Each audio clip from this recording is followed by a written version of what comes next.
Since starting their season with 12 games in just over 2 months against MCHC opponents, the Chippewas returned to division play for the first time since December 11th, setting up to end their season with 6 games in just 9 days. Good evening, everybody, and welcome inside Detroit Skating Club in Bloomfield Hills, Michigan.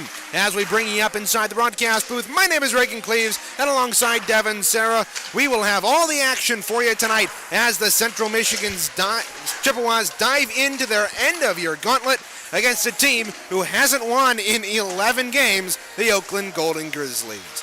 Now, Devin, despite the winless streak, Oakland is certainly not a team to fall asleep on. No, they're not, Reagan. And although Oakland only has 5 wins this season out of 22 total games, they have played in a lot of tightly contested matches against the likes of the top teams in the country, though. Number 1 ranked Hope College Dutchman, they lost by only 2 goals in one of their 2 games. They also lost to the number 7 ranked Lawrence Tech University Blue Devils in a 2 goals or fewer score, and the University of Michigan, the number 11 team in the country. So in 3 out of those 5 games, Reagan, Oakland University has only lost by 2 goals or fewer, and although they are not within the top 16 ranked or even close to it coming up at the end of the season, they are certainly not an opponent that the Chippewas will want to take lightly here. Yeah, they are certainly a team to watch out for here during this weekend series. Before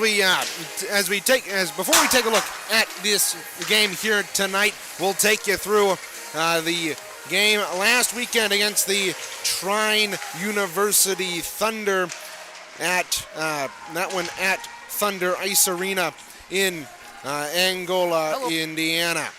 First period went off pretty darn smoothly for both teams. A scoreless battle through 20 minutes of play. Central Michigan was outshot once again in that first period, 10-9. That's been something they've been struggling with lately, getting outshot in that first period, but this was certainly better than those 2 games down in Florida. Central Michigan power play continued to struggle through those first 20 minutes, going 0 for 3, while the penalty kill denied Trine on their only opportunity of the period. For the second, moving on to the second period, shots on goal were 13-9 through 40, but the Chippewas came into the second intermission with a 1-0 lead thanks to Isaac Gibbs, team leading goal of the year.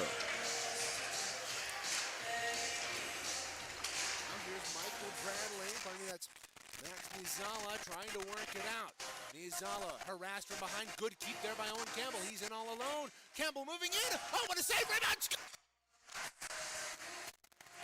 We apologize for the audio quality. We will not have any more clips during the rest of this broadcast. So we do apologize for that. But Isaac Gibbs was able to bang home a rebound on a Campbell shot from the left circle that trickled past the netminder Chapman and laid on the goal line for a bit before Isaac Gibbs banked it home for yet another goal on the campaign. That would be it for the scoring in the second period. That was a 4-on-4 goal for Gibbs. Power plays in that second period, 0 for 1 for the Chippewas, and 0 for 2 went the Trine University Thunder. Third period, however, despite the way the first 40 minutes went, blew up in terms of scoring. Just 4:27 in, Andrew Porzondik was taken down on the right wing circle of the offensive end, but he was able to get a shot on goal. Chapman made the initial save, but right on the doorstep was Owen Campbell, who was able to bat the puck out of the air and behind the Thunder netminder to extend the lead to 2. That one was a power play goal for the Chippewas, their first in 5 games. Just 4 minutes later, Jacob St. Andre absolutely blew up Matthew Bradley along the far half wall before picking up the loose puck on a 4-on-4 and firing it short side past Dane Chapman to put the Chippewas up by 3. And it looked, Devin, like the Chippewas were going to cruise to a victory in that latter half. Yeah, Reagan, and it looked like we had the game in control in the last 10 minutes when they were up 3-0, but afterwards it was a complete meltdown, Reagan, and certainly not the one the Chippewas hoped for, allowing those 3 unanswered goals to finish out. And how about having 2 5-on-3 penalties in that game, including the one with 30 seconds left where Bryce Garber scored the game-tying goal while the Chippewas were on the power play, that one was a backbreaker. They didn't score in overtime either, Reagan, really being close, and the shot total is 36-41, the final total in favor of Trine. But when you look at the power plays, 1 for 7 on the night. Absolutely, the woes for the Chippewas in power play continue, and not certainly the result they hoped, but they're looking to bounce back here against a formidable foe. Yeah, and you talk about how the power play struggled in that one, but the penalty kill gave up 2 crucial goals in that latter half, with Matthew Bradley and Noah Nieheisel both cashing in with 13 minutes left, and then subsequently 3 with 16:50 left in that third period before, as Devin mentioned, Bryce Garber tied up the hockey game at 19:30 of that third period, and it was one of the worst meltdowns I've seen as a broadcaster, Devin. It was the Chippewas had this game in control with 7 minutes left, but credit to the Thunder where credit's due. They came back, they didn't give up, and they gave the number 4 Chippewas their 3rd loss of the campaign. Now taking a look out around the MCHC East Division here. Only looking at conference records here, as those are the only ones that matter. Sitting atop the division is Lawrence Tech, who through 10 games has an 8-0-2 record, 18 points on the campaign. They have 2 games in hand over Saginaw Valley State, who has played all their conference games. They sit at 5-4-1-2 with 13 points. They can be passed by Adrian should Adrian win out, as they sit 3rd with a 5-4-0-1 record. So if the Bulldogs are to win out the rest of their in-division contests, they could take over 2nd place. University of Michigan sits 4-1-0-1, looking to play the latter half of their schedule here in the next 7 days. They play more of a gauntlet than the Chippewas do here. They play 6 and 7, while the Chippewas only, it's a bit of an understatement, only play 6 in 9. Central Michigan sits 3-2-0-1 in conference, 4 points ahead of their opponent tonight, Oakland, who sits at 1-6-0-1 in the MCHC East, and then the only team who does not have a win in conference is the University of Michigan Flint.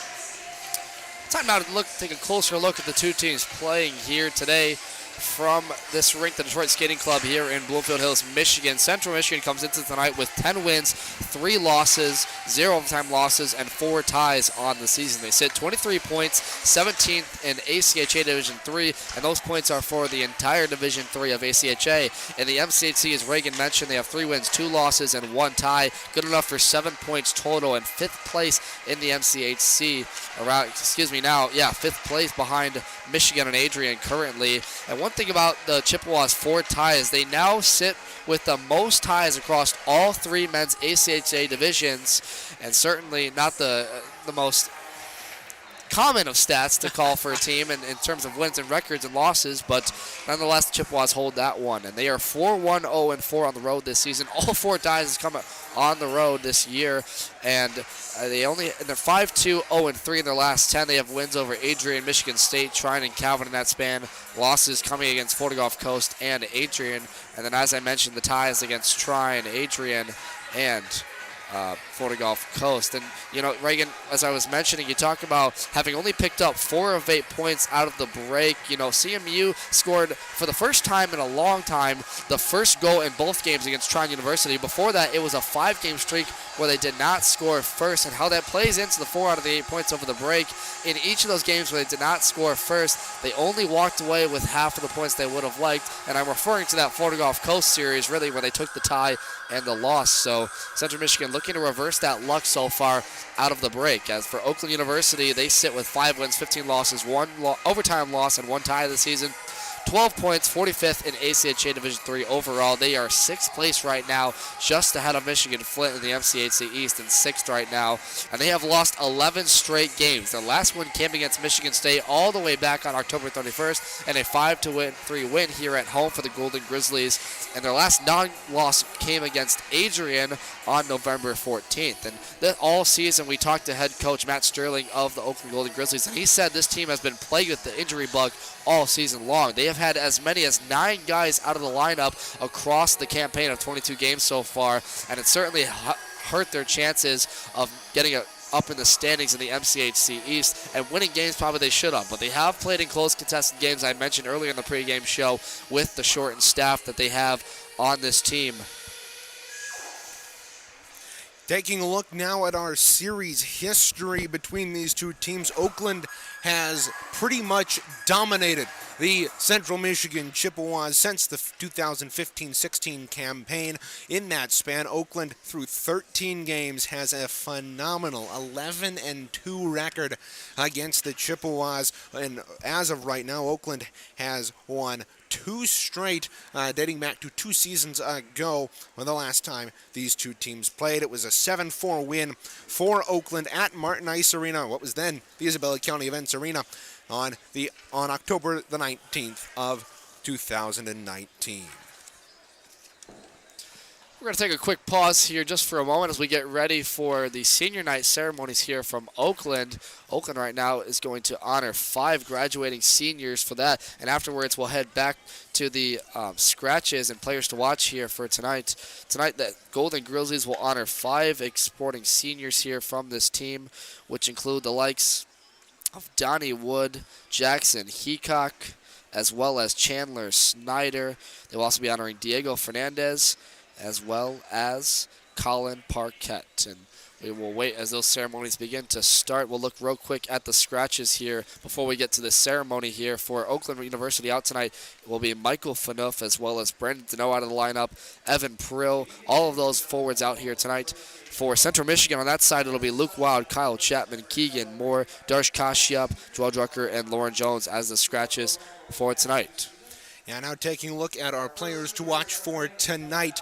Central Michigan, Andrew Porzondik, who's on a 3-game point streak. He's got through 17 games played, 7 goals, 8 assists, and 15 points to go on that. He has, as we said, a point in each of the last 3 games dating back to that road game, or that final road game against Florida Gulf Coast. The other one to watch, Devin, is Owen Campbell, who has been on fire as of late. He's equal in point totals to the goal and assist with Andrew Porzondik, 7 goals, 8 assists, 15 points.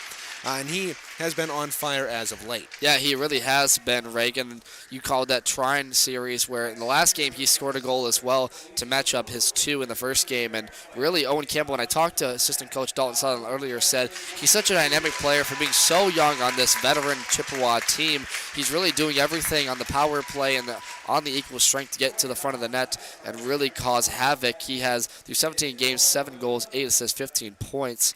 And he had the most points since this series against University of Michigan Flint, where he also had 4 in that series. So Owen Campbell, one of the players to watch for Central Michigan. Yeah, and as for the Oakland Golden Grizzlies, who are right now honoring their seniors down on the ice below us, it'll be number 21, Evan Chippa, who leads his team in points with 14 of them. He's got 9 goals, 5 assists, 22 games. He is, you typically from a team leader, you expect to see a couple more points on the board, but one thing we noticed looking at that stat sheet, Devin, is the fact that Oakland spreads out the wealth so very well. Yeah, they have, Reagan. They have had 17 separate players score a goal for them this season, and you talk about not having as many goals as we expect from a top goal scorer, Evan Chippa, with 9 in the season, but they have spread the wealth from that top 3 in Ryan Kachi as well as Dominic Ruiz with 8 goals and 6 goals respectively on the season. They have those 3, including Evan Chippa, as we just mentioned, have scored almost a third of Oakland's goals this season. So they do have a sort of top forward group they look to, but they've absolutely spread the wealth of the puck over the course of this season so far. Yeah, our last player to watch for Oakland is Donnie Wood, who is their assist leader this season. He's got 8 assists through 20 games. He's also got 11 points on the campaign. He has been a valuable contributor on that Oakland squad. Now Devin has a look at our keys to the game here, presented by SeamishIceHockey.com. Thanks, Reagan. Our keys to the game. The first one, play physical, play fast, play dominant. Central, all season we've talked about, has been a physical team. And what we mean by that is they've absolutely established the hitting column. They've absolutely established frustrating their opponents and really impeding their will with their big body forwards. And tonight, they're going to play a team from Oakland University that has a very young squad. They only have 3 players that were born before the year 2000. And a lot of these players are coming new into the lineup and inserted after all these injuries. So if you want to oppose your will, Central has to play their game, play that physical game, come out of the gate fast, and try and get another goal first. Because if you can get out of the gate early and dominate, you will set the tone for the rest of the game. And that includes, into my next key to the game, is get shots on the goaltender early. Domenico Monaco will start tonight for Oakland in net, and I'll get to that before our national anthem, or after our national anthem, excuse me, with starting lineups and starting goaltenders. Monaco has a 1-5 record this season. He's faced a lot of shots, 209 in only 6 of his starts, and that's absolutely exhilarating for goal scorers to see. And for Central, you really need to make it hard on him early. Get the shots on net, establish the forecheck, and really get pucks to the net. That's the biggest thing that Central's been trying to accomplish more on all facets of the game, even strength and special teams. Get shots on Monaco early. And finally, play hard all 3 periods. We saw on last Saturday Central have their 3rd period meltdown against Trine, where they allowed Trine to come back, scoring 3 unanswered goals to force overtime in the tie, and that's because Central really didn't finish out the game right in that 3rd period. I guarantee you in the locker room before this game, Tyler Cataline is preaching the same message: play all 3 periods the same way, all on the gas, all with effort, regardless of the score until the final buzzer, and that'll get Central that'll help Central accomplish their goal here of getting through this weekend series, because they've got a lot of games to play here, 6 games in 9 days, and they absolutely need to have a good one here tonight. Yeah, you talk about the Chippewas having to come out hard. It's going to be an even tougher task here tonight as they face this extended break, as Oakland has just finished up their senior night festivities down below us here as the Chippewas were sent off the ice to go to their locker room, and so they've been stewing a little bit longer than normal. They've still got to zam the ice here before puck drop, and it'll be a tough task for them to come out on a bit more of a break than normal. Taking a look at the Light the Lamp contest, Tristan Hagenstein picking first took number 1 Thomas Rofe, who has been a solid netminder all year for the Chippewas. Devin, you had the next pick. Who would you go with? I went with Jacob St. Andre Reagan, inside the top 3 in scoring for the Chippewas. 7 goals in the season, 7 assists, 14 points. St. Andre has been one of those clutch players and for Central all season long when they've needed it, and he's played well against Oakland, particularly in his time. He scored a number of goals against this team. I expect St. Andre to set the tone like I've been talking about and get shots on net, and he's going to be my light the lamp tonight. Yeah, so I honestly wish I had taken your pick, but you picked before me, so I'm stuck with Andrew Porzondik, who, as we mentioned, has that 3-game point streak, and he's got 15 points on the campaign, and I certainly hope he can get on the score sheet tonight. However, Joe Lazier picked ahead of us. He's got Joey Simon Selly here tonight. Simon Selly has played 16 games with 6 goals, 9 assists, and 15 points. So 3 Chippewas sit at that 15-point mark, and just below them is Jacob St. Andre, who's got 14 on the campaign. Tight company at the top of that scoring leaders chart. Well, that will do it for the live portion of our pregame show, but stand by. Devin sat down with assistant coach Dalton Sutherland earlier today with the newest edition of the Coach's Show, and that's coming up right after this. You're listening to Chippewas D3 Club Hockey on CCHN.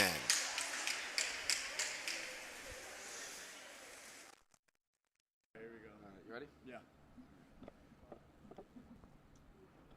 Hello, everybody, and welcome to this edition of the Coach's Show. I'm Devin Serra, joined with assistant coach Dalton Sutherland of the Chippewas. Dalton, it's great to have you with us today.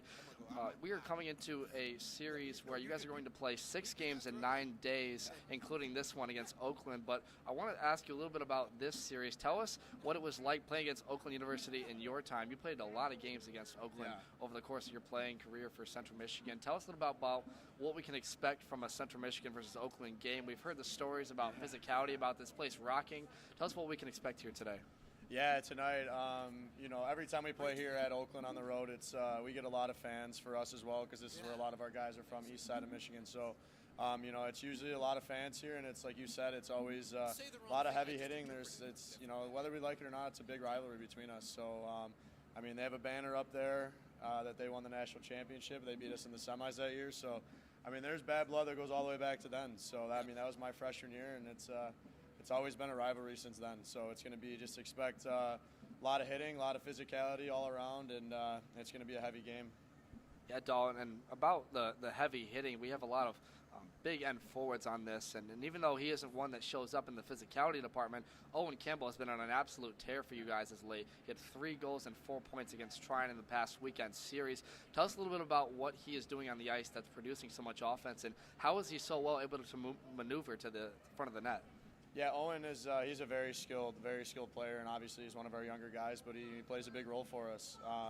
He may not look like it, but he's very strong on the stick in the corners, and like you said, in front of the net, he finds pucks in front of the net. That's where you score goals in any league, especially this league, is around in front of the net, and that's what he's good at. So he's just got to keep playing to his strengths, and I think everything will be good for him.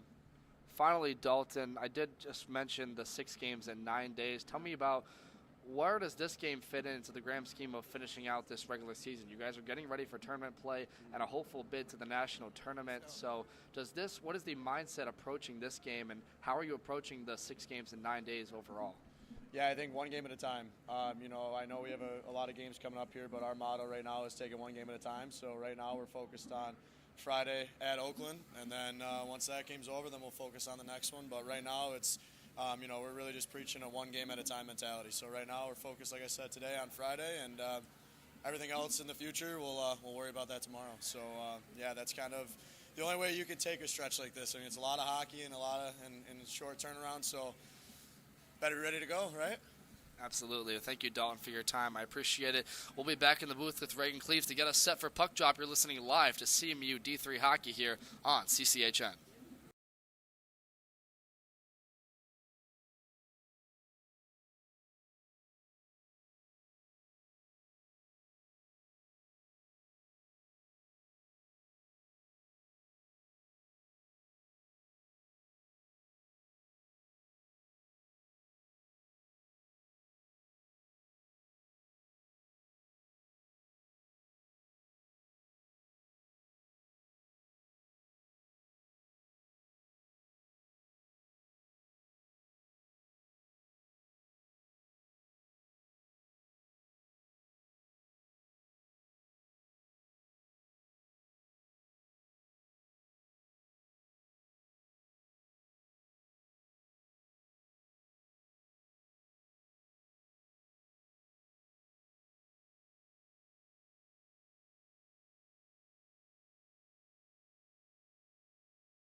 Reagan Cleaves back here inside the broadcast booth, Radio Rinkside, alongside Devin Sarah, as both teams are hopping on the ice ahead of the national anthems here at Detroit Skating Club. Yeah. Well, both these two teams for Oakland, Devin, as we mentioned while we were off air, this is a big night for them.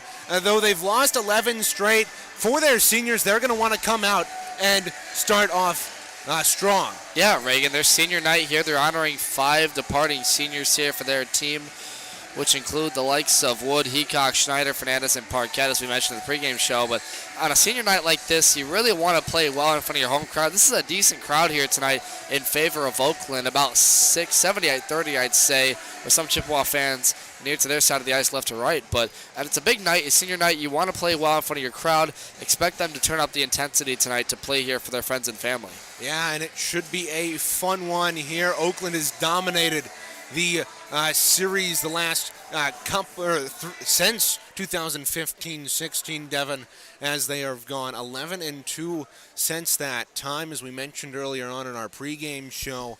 And the Chippewas look to break a 2-game losing streak. Well, they're just about to announce the starting lineups. We'll step aside once more, and we'll be back in about 30 seconds' time with the national anthem. This is CMU D3 Club Hockey on CCHN.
Starting netminders tonight for both teams. On Central Michigan side, Thomas Rove starts in his 16th game of the season. Coming into tonight, he has 5 wins, 3 losses, 4 ties, good enough for a .944 save percentage and 2.11 goals against average, one of the best in the ACHA. On the other side of the ice for Oakland University, Domenico Monaco starting in his 7th game tonight for Oakland, 1 win, 5 losses on the season, a .880 save percentage and a 4.78 goals against average. Yeah, it's a rivalry night here. Both these two teams have a long history together, and it's also senior night for Oakland here in the confines of Detroit Skating Club's B rink. Chippewas will head from left to right across your radio dial wearing their road maroon uniforms with gold trim Central Michigan across the front, gold numerals on the back, gold helmets, maroon pants, and maroon socks. The Grizzlies will head from right to left across your radio dial with their gray jerseys with dark gray, gold, and white trim looking much like the Henderson Silver Knights of the AHL. We are, as the puck is dropped, we are underway here in Detroit. Taking it back at his own line, Christopher Martin ahead up left wing to Isaac Gibbs. His pass hit his skate, and that's taken here by Schneider. Schneider will work over the line and fire a shot on Rofe. He makes the save with 15 seconds gone in this opening period. Grizzlies started Schneider, Wood, Heacock, Parkett, and Fernandez, while the Chippewas still have out there Owen Campbell, Baker, Isaac Gibbs, Christopher Martin, and Jordan Cooper. Draw on the left wing, circle, won by the Grizzlies. Here's a sharp angle shot, save, and the rebound. Loose in front, they jam away at it. Rofe made the save, and another shot attempt right in front, and Rofe will hold on for the whistle here. Couple of anxious moments in the first couple of seconds here. Man, that was a great shot attempt there. Two of them there by Chandler Snyder, one of the 5 seniors honored here tonight on Oakland's side, and they really tried to jam that home on Thomas Rofe. He was having none of it, making 1, 2, 3, a couple of stops in front of the net. Heacock won they that had to make draw. another quick one there, Reagan. Yeah, Heacock won that draw and fired the shot quickly on Rofe, but the senior turned it aside, and now the Chippewas tried to flip that out to center. It was intercepted by the Grizzlies, and they'll put it back into the offensive end. Up right wing, here's Jordan Cooper. 3-on-2. Here's Cooper over the line, fires a shot that was going wide. Manuko held on to that with 49 seconds gone. Yeah, what a great save to start here from Monaco, and really great pressure so far getting over the line there on the 3-on-2. Cooper was there, just waiting patiently was Isaac Gibbs for him to go over the line right there. Great first shot attempt for the Chippewas. 19-11 left in this first period. Simon Selly to dig in for the draw for the maroon and gold. Will tie it up, and here's a quick shot right on there by Jacob St. Andre, who had a goal along the short side in that Trine University game right off of a face-off. He tries to get one there. Might light the lamp for tonight. Jacob St. Andre, quick shot just off the face-off there. Really trying to get on the board here, and he's had points in 4 of his last 6 games. St. Andre really on a tear so far for the Chips. Here the draws one back to Lasky, right point. He'll throw it down low. St. Andre let it go by him. It'll wrap around to the far side. Dominic Ruiz moves it up right wing. Here's Paul Meter. Paul Meter over the line. A shot. Tried to go short side on Rofe, but the big netminder for the Chippewas turned it aside with the pad.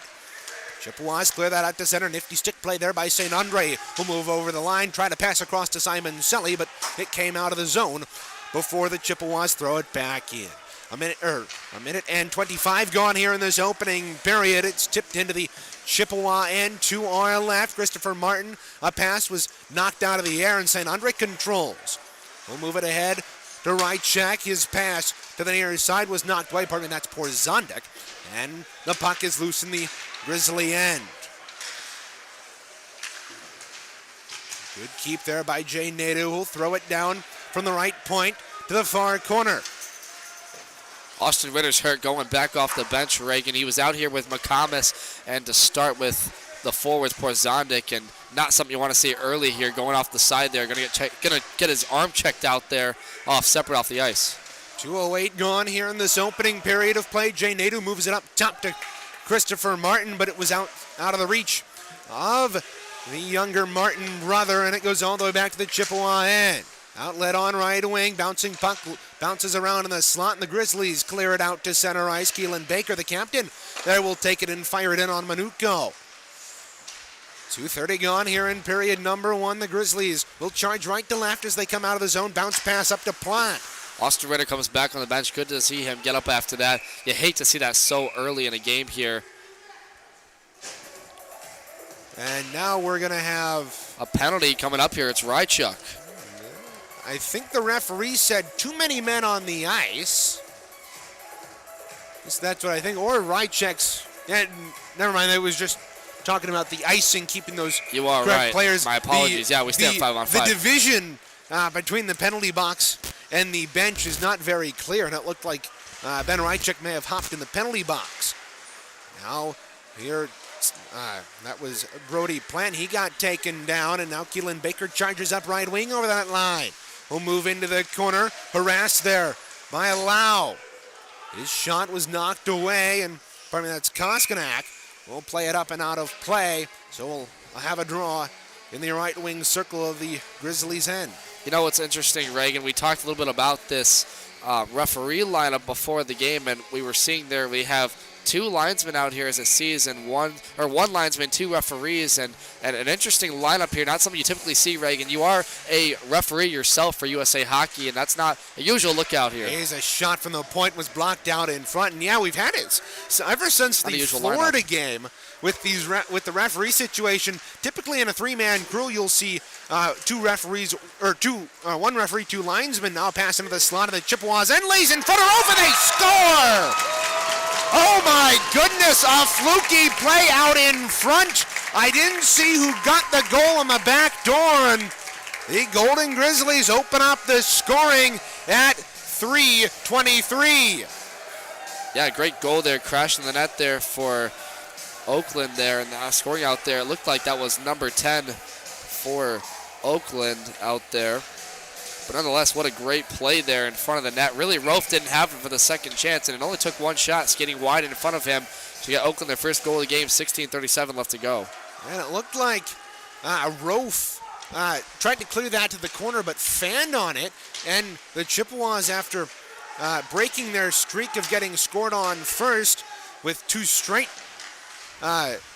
openings of the scoring against Trine, are the first ones to allow a goal here today.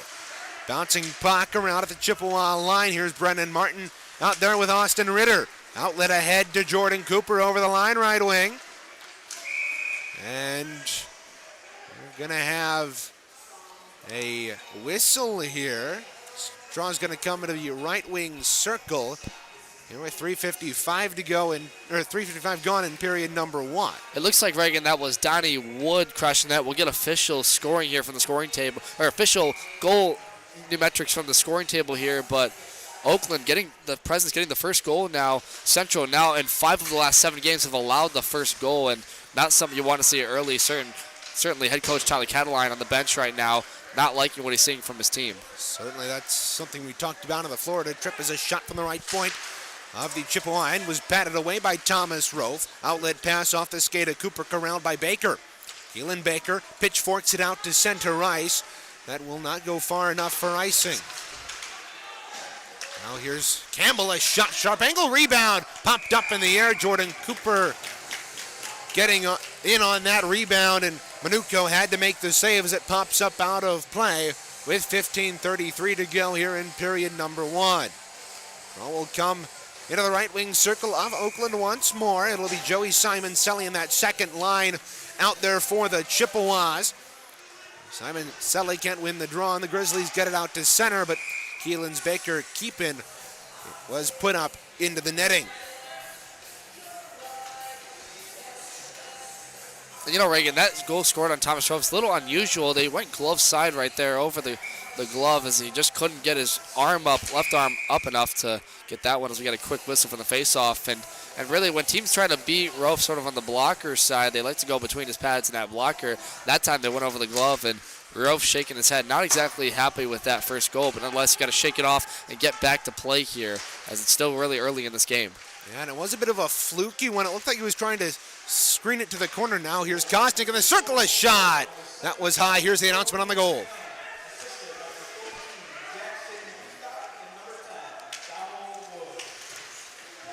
So that goal coming from Brody Plant. Assists go to Heacock and Wood. As it's played up ice, it will go far enough for icing, as Christopher Martin beats his man Logan Ray to the line. And with 14:55 to go here in period number 1, there will be a draw here in the Oakland end once again, and Chippewas elect to have it in the right wing circle. Sweet clarification here. Brody Plant gets the goal assist there from Donnie Wood and Heacock. And what an effort there from Heacock, as one of the seniors on here tonight, getting the assist. Now Hayes, a shot from the high slot was saved, and the rebound in front of Manuko. They score! It's Jacob St. Andre. Devon's light the lamp pick tonight evens up the game at 5-14. Man, that was a quick shot attempt from the left circle by a Chippewa. Getting the rebound chance, crashing the net was Jacob St. Andre to put it past the goaltender on the glove side there on Monaco, and a nice response from the Chippewa, scoring similar to how Oakland just did on Thomas Rove, crashing that, getting that chance once again from Jacob St. Andre, and now he has points in his 5 of his last 7 games as well. What a goal from St. Andre to make it 1-1 here. At Jacob St. Andre popping home a rebound off of a And my light shot. the lamp, excuse me, Reagan. I was too excited about the fact that he was crashing the net so hard, but I get my light the lamp, and that's going to put me one step closer. I did, but I'm just saying that's going to put me up one more in the light the lamp standings, Reagan. It'll give you 4 points on the year. That'll tie you with Joe, I believe. That'll tie you with Joe. I'm in first with 5. Joe and Devon now have 4 together as this wraps down the length of the ice, and Jay Nadeau is just going to barely be beat out by Donnie Wood, who is coming back, and an icing will be called against the Chippewas with 5:32 gone here in the opening period. Some fireworks here early, Devon, with St. Andre getting a goal to respond to Brody Plant's goal, and both of them, good job. Both goals were scored crashing the net, sort of. Chippewas win the defensive zone draw. Alex Lasky controls in the near corner, helped out there by Justin McComas, who sends it the length of the ice, and this is going to go just wide of goal and will result in an icing once again. And that's St. Andre's 8th of the season, Reagan, and with that goal, that now puts him at sole second place here among 3 goal scorers, St. Andre, Campbell, and Porzanik, who had 7 coming into tonight. And Jacob St. Andre, one of the elder members on this team, really establishing his forecheck presence once again. Love to see it here early. He was the leading scorer in the regular season in the 1920 campaign. He gets another one to add to his already impressive goal total through his collegiate career. Marching through center ice, it was knocked away from McComas. Now look out, here's AR. AR moving in. He was knocked off the puck. Charlie Hayes getting an assist. Didn't catch if there was a second one on that. Evan will get that to us here in a moment as Chandler Schneider plays that up into the Chippewa bench for a stoppage of play with 13:52 to go.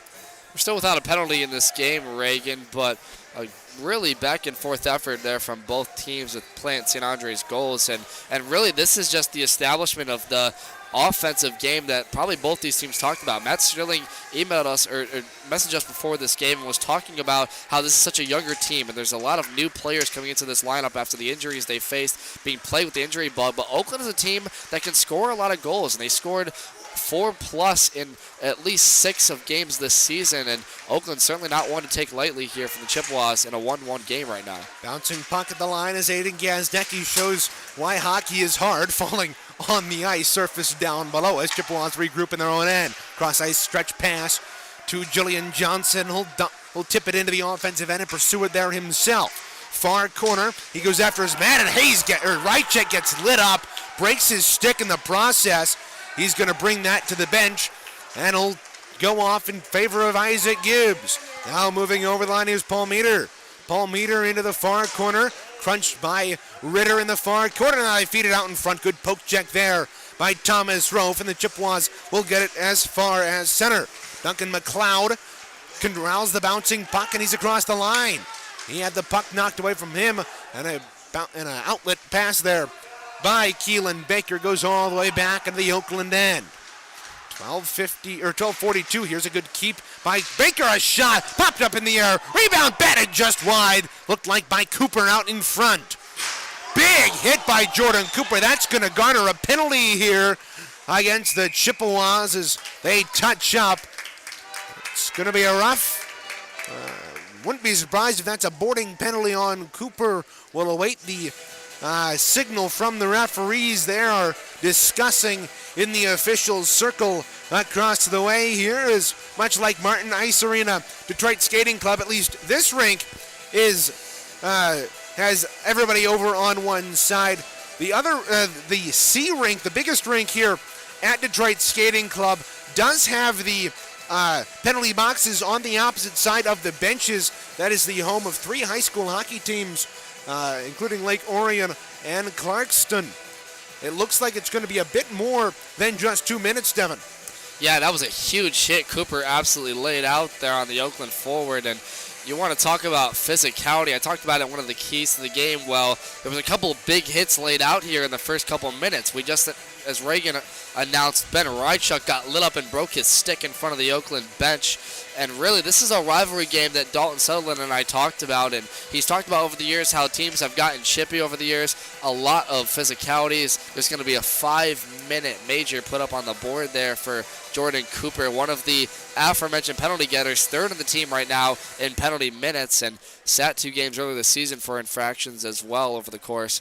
They're still gathered in front of the penalty box with both team captains, Brendan Martin out there and Keelan Baker rather out there helping out Simon Selly, but we're going to get our infractions here assessed. It'll be a 5-minute power play here for the Oakland Golden Grizzlies here, and they're going to assess with Matt Sterling in front of the bench to formulate a power play. My guess is it's going to be either a boarding or a check from behind on the Central Michigan alternate captain. He sits in the box for the next 5 minutes, no matter what. 12:28 to go. Chippewas are 66 for 80 on the campaign. Penalty kill-wise, 82% is what that works out to. Simon Sully wins the draw, and the Chippewas clear it out here into the Grizzlies' end. The assistant coach for Oakland, Robert Lauro, in his 4th season. Oh, look out here, Simon Sully in short-handed. He feeds it across. Campbell had it in his skates, but it bounces right onto the stick of Simon Sully, and he will do the safe play and move it back into the Chippewa end, killing off some valuable penalty time. What a dangerous chance there out there for Owen Campbell as well as Simon Selly. And Simon Selly, I was surprised didn't take the shot himself. Maybe he was electing to go to the glove side, but tried to turn it to Campbell, and he just couldn't handle it on his stick in the low slot for the one-timer.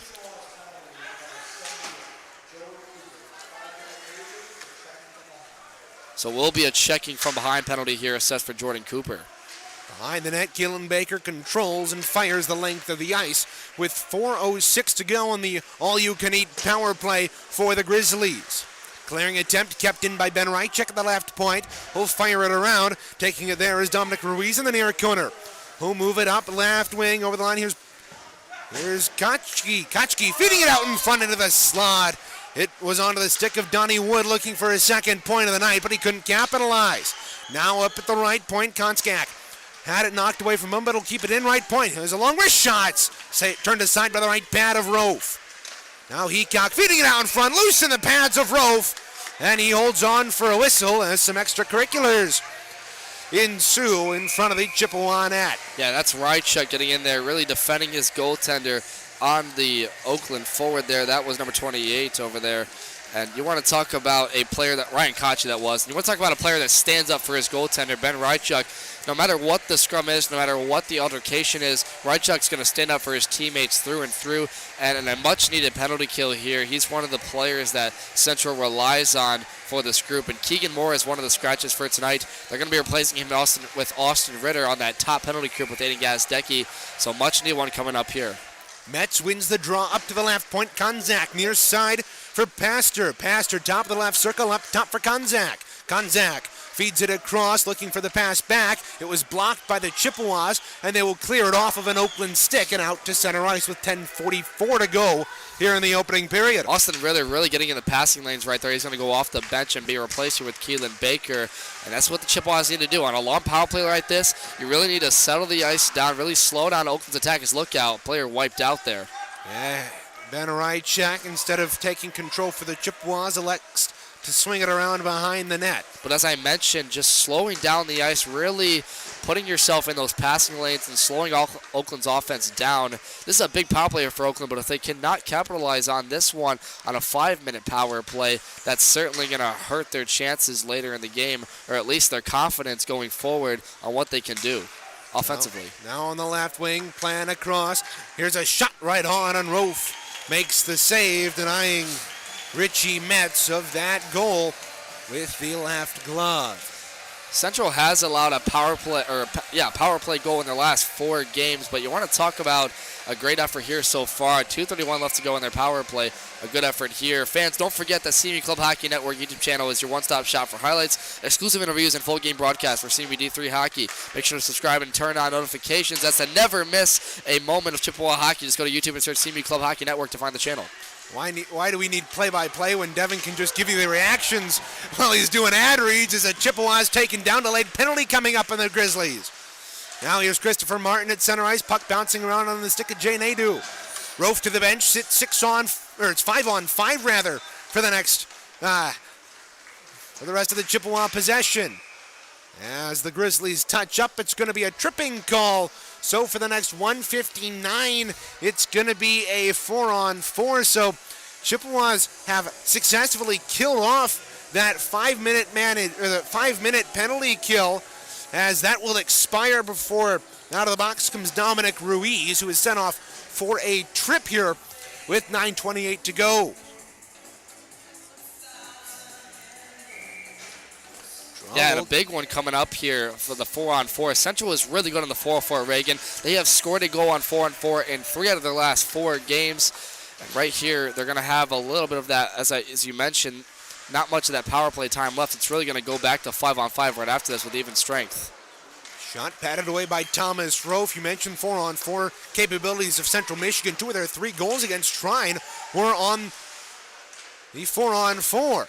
Here's Hayes, top of the right circle. He'll walk back to the point. Fire is shot blocked by Nadeau. Friendly fire out in front. And it's thrown down into the Golden Grizzlies end. Andrew Porzondik intercepted a stretch pass, but it's right onto the stick of Fernandez. Across that line, he'll work down into the left circle, feeding it into the slot off of a Grizzlies skate. And now here's Jay Nadeau in a 3-on-2. Over that line right side. Here's a wrist shot. That was well wide and sponges off the boards to the far half wall.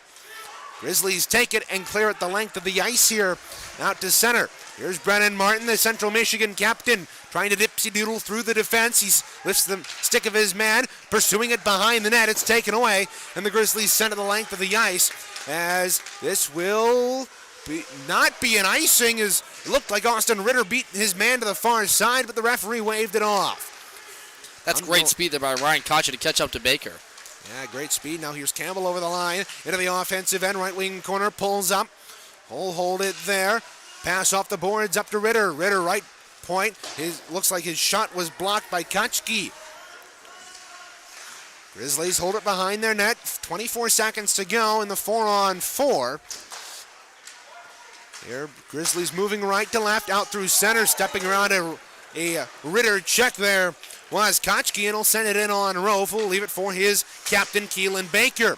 One-touch pass by Owen Campbell, intercepted. Now look out, here's a shot there by Heacock, walked over the line and into the slot, virtually uncontested, slipping through the defense and firing a shot that looked like it was going high, but Rofe pretty conservative play, Reagan, from both teams. And a lot of this 4-on-4 here has just been these guys trying to see what kind of passing lanes they can enter the zone with, and really good defense by both sides. No one's really had too much of a great offensive chance, except for Nadeau really earlier in this 4-on-4, but a solid 4-on-4, I guess, for both teams, really, as that'll end. We'll go back to 5-on-5 here with 7:18 left in the first. And as much as it kills me to say it, the Chippewas are 0 for 1 on the power play, as there was 1 second left by the time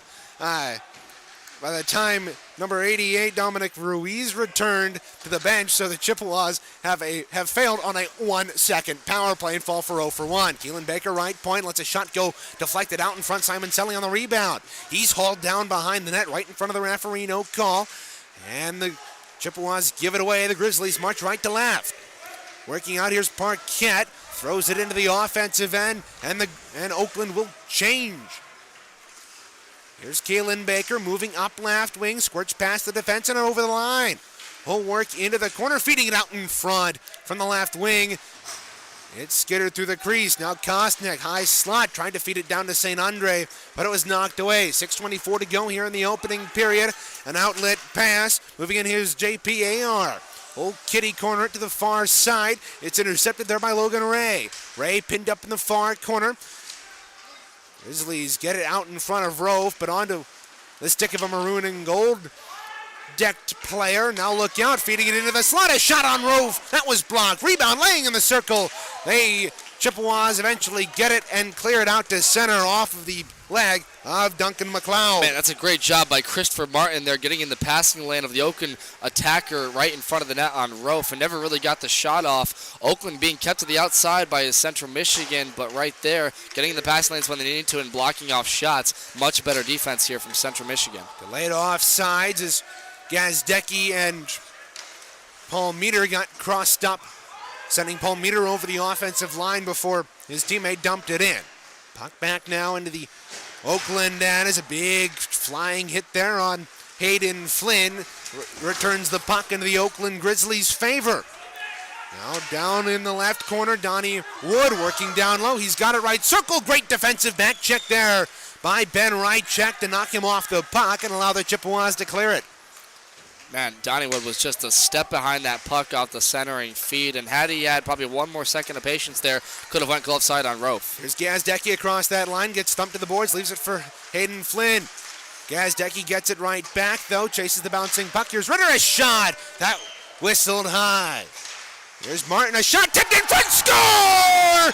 Hayden Flynn tipping it about 2 feet in front of Domenico Monaco. And the Chippewas scored 2 unanswered goals.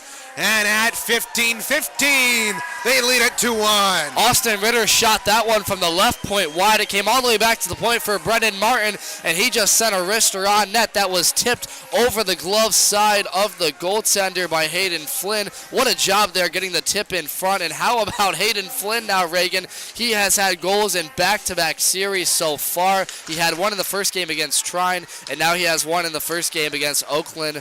Great job by this forward group. Great on the defense and coming back in the forecheck, and they're looking for another here.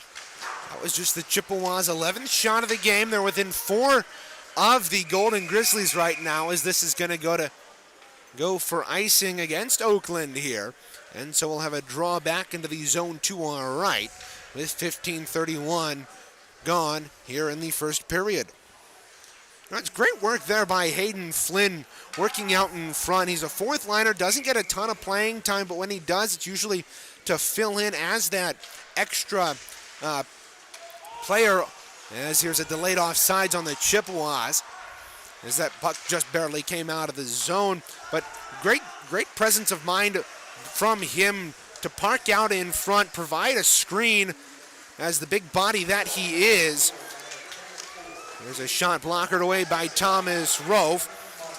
And pinching down, here's Thomas Monty. Baker getting tied up with his man down low, results in nothing. They feed it out in front. McComas throws it behind the net after intercepting the puck at the goal line. Now here's Jay Nadu, stretch pass out to Andrew Porzundik, up the wing over the left side, tries to move around his man. That was Fernandez back defensively, but he couldn't do so. Puck tied up along the far half wall. Under 4 minutes to go here in the first. Grizzlies will dump that down behind Rofe and the Chippewa end to our left. Long stretch pass by Alex Lasky will not go for icing as it went right in on Monaco. Chippewas get it right back as a feed out in front from McComas. Just missed him. Alex Lasky controlling the puck at center will dump it in. Chippewas will come out to center to tag up and charge right back into the Oakland end, pursuing the puck. Central really taking it to Oakland on the pressure right here, really just playing man-to-man all over their forwards right now and taking away a lot in their passing lanes and forcing them to having to play that dump and chase play. And you mentioned the big bodies here in front. All of these players really taking away time and space here from Oakland, doing a great job both ways on the ice. Campbell throws this behind Monaco. 2:43 to go.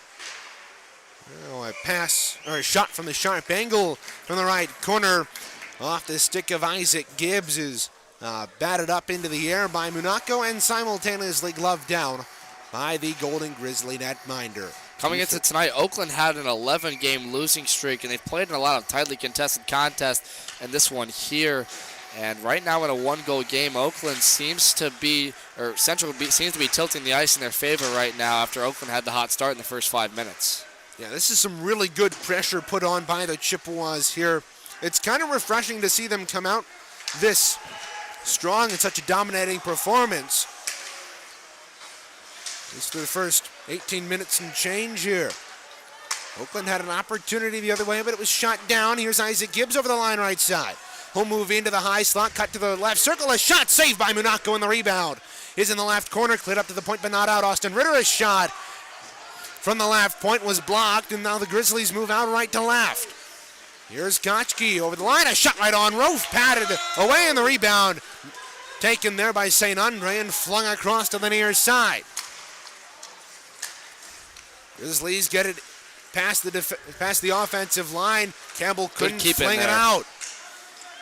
Moving into the right circle, trying to feed it out in front. There was Colin Parquette with the long flowing locks. He's pinned to the boards there by Christopher Martin. Good job. Owen Campbell comes in there to help his defenseman out. He gets it ahead to St. Andre. Great back check there by Parquette. To knock it away from the Chippewas, but the Chippewas move out. Here's a stretch pass ahead to St. Andre. Too far for him. 1:12 left here. Man, Parquette almost sent St. Andre right into his own bench there, laying the big hit on the body there in front of Central's bench. And Oakland really needs to get something going here in the last minute. Over the line right side, here's Parquette. Tried to drop it for his man, but couldn't get that going. There's loose puck in the right circle, picked up by Jacob Kosnick. The freshman for the Chippewas out of Jackson, Lumen Christie, will move up over the line right side and into the right wing corner. Let a backhand go on Monaco, and the rebound lays to the side of the net. And the whistle is blown. Net came off its moorings with just under 40 ticks left in the first 20 minutes. Kosnick tried to go near side on that glove once again on Monaco, and crashing the net was once again St. Andre. But the referees gave Monaco the whistle, an early one. Possibly, right, we've had a number of games this season where the whistle has come a little bit earlier prematurely, and notably on Thomas Rofe it's happened a few times, but Monaco gets one right there. But perhaps it's because, as you mentioned about the one referee or two referees, one linesman, Reagan, they might not be able to see the puck as well on that line.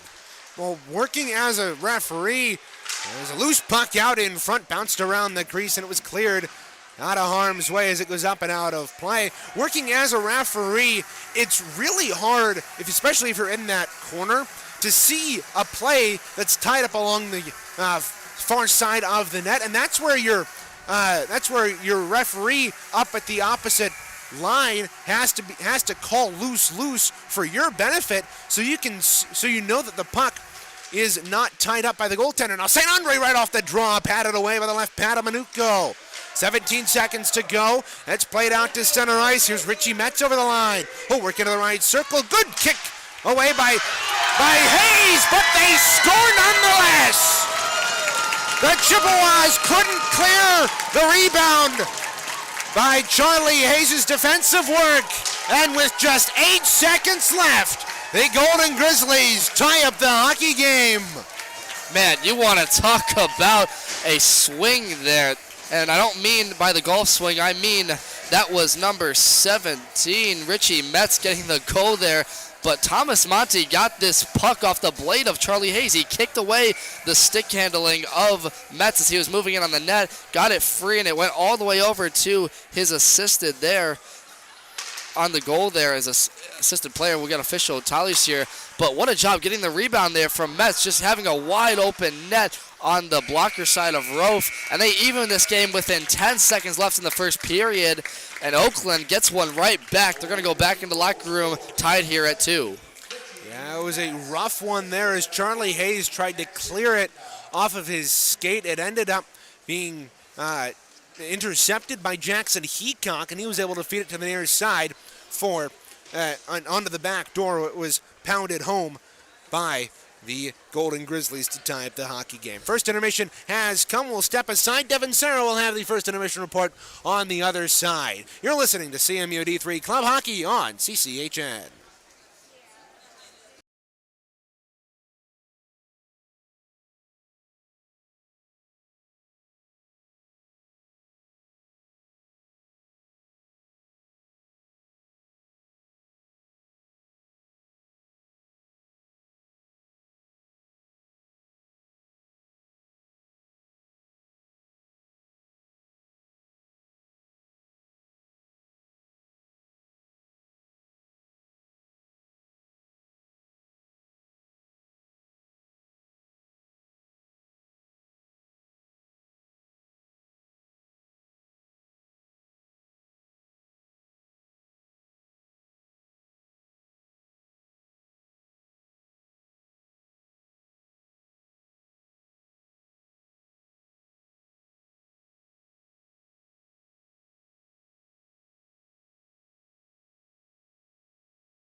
Back with you inside the Detroit Skating Club here in Bloomfield Hills, Michigan. I'm Devin Sarah here for your first intermission report brought to you by MCHC.com between the number 4 ranked Central Michigan Chippewas and the Oakland Golden Grizzlies in this first game of this 2-game weekend series. And we'll start it off with the scoring recap. So in the first 4 minutes of the game, getting on the board first was Oakland Golden Grizzlies after it was Brody Plant scoring on the back door of the goaltender Thomas Rove to make it a 1-0 game. He was assisted there by number 10, Donnie Wood, as well as number 88, Dominic Ruiz. Those guys getting their assists. That would be Brody Plant's, that would be his first goal of the season. And he's played through 11 games this season, has 3 assists, 3 total points, now 4 on the year. Good to see Brody Plant get on the board for them. But just 2 minutes later, it would be Jacob St. Andre crashing the net after a shot attempt from Charlie Hayes to make it a 1-1 game. St. Andre scoring his 8th of the season now puts him solely in second place among top goal scoring for the Chippewas. And one of the veterans, and my Light the Lamp, Jacob St. Andre, putting me up one more score on the Light the Lamp and getting the Chippewas back within 1. After this goal, though, it would sort of be back and forth play between both teams for most of the ice time. It was Jordan Cooper taking a penalty at 12:28 of the first for a check from behind, and that sent the Golden Grizzlies to a 5-minute major power play there, or 5-minute power play from the 5-minute major penalty to Cooper. Cooper third on the team in penalty minutes this season, and certainly didn't like the call there, but went to the box. And they would not be able to capitalize, however, as after that it would be Dominic Ruiz going to the box just 2 minutes later for a tripping call. That would make it even strength 4-on-4 for the Chippewas, who have scored on 4-on-4, 3 goals in their last 4 games. So Central Michigan, when both teams are down a man, have been excellent, but not able to capitalize as neither team would score on the 4-on-4, and that would put both teams evidently at 0-for-1, even though Central only had about a second on their power play after the 4-on-4 ended, so not really much you can do with it there, but nonetheless, no goals in the power play. Then at 15:25, after all of the 4-on-4 would be assessed, it would be Hayden Flynn getting a tip in front, using his big body to screen the goaltender. The goaltender for Oakland there, Monaco, and would take the tip from the shot attempt from Brennan Martin at the right point to make it a 2-1 game. Hayden Flynn now has scored in back-to-back weekend series. That was his 4th of the season, and he already has doubled his goal total from last season, dating back to the COVID-shortened year, including the national tournament. So good to see Hayden Flynn get on the board once again. One of the nicest members on the Central Michigan team, as we've mentioned all season long, and a 4th-line grinder who doesn't always get the playing time he wants to see, getting on the board once again and making it 2-1. But just 4.5 minutes later, after it looked like we would go to the break with Central up 2-1, it was Oakland answering right back after sort of an odd play after it was taken away on a breakout chance from Richie Metz, number 17, skidded over the blue line on a 1-on-1 with Charlie Hayes. And Charlie Hayes broke up the initial stick handling attempt to the front of the net on Rofe, but the puck evidently bounced right into the blade of Jackson Heacock at the right circle, and Heacock saw a continuous streaking Richie Metz go to the left side of the net on blocker side on Rofe, and he had a backdoor wide open net to score with just 7 seconds left in the period. And for Metz, that would be goal number 2 on the season. And you want to talk about an evident play. It was really an effort of Metz to never give up in the play and keep going to the net after Hayes broke up the initial stick handling, and it made it a 2-2 game where we sit now in the first intermission. So we'll transition from that and we'll get you set for the second period right after this report of our separate scores here for both men's Division II, women's ACHA men's Division II team for Central, and the women's ACHA Division II team as well. So Division II wrapped up their season against Lake Superior State in a weekend series, winning on those occasions, and they wrapped up their season in a loss to Sioux College.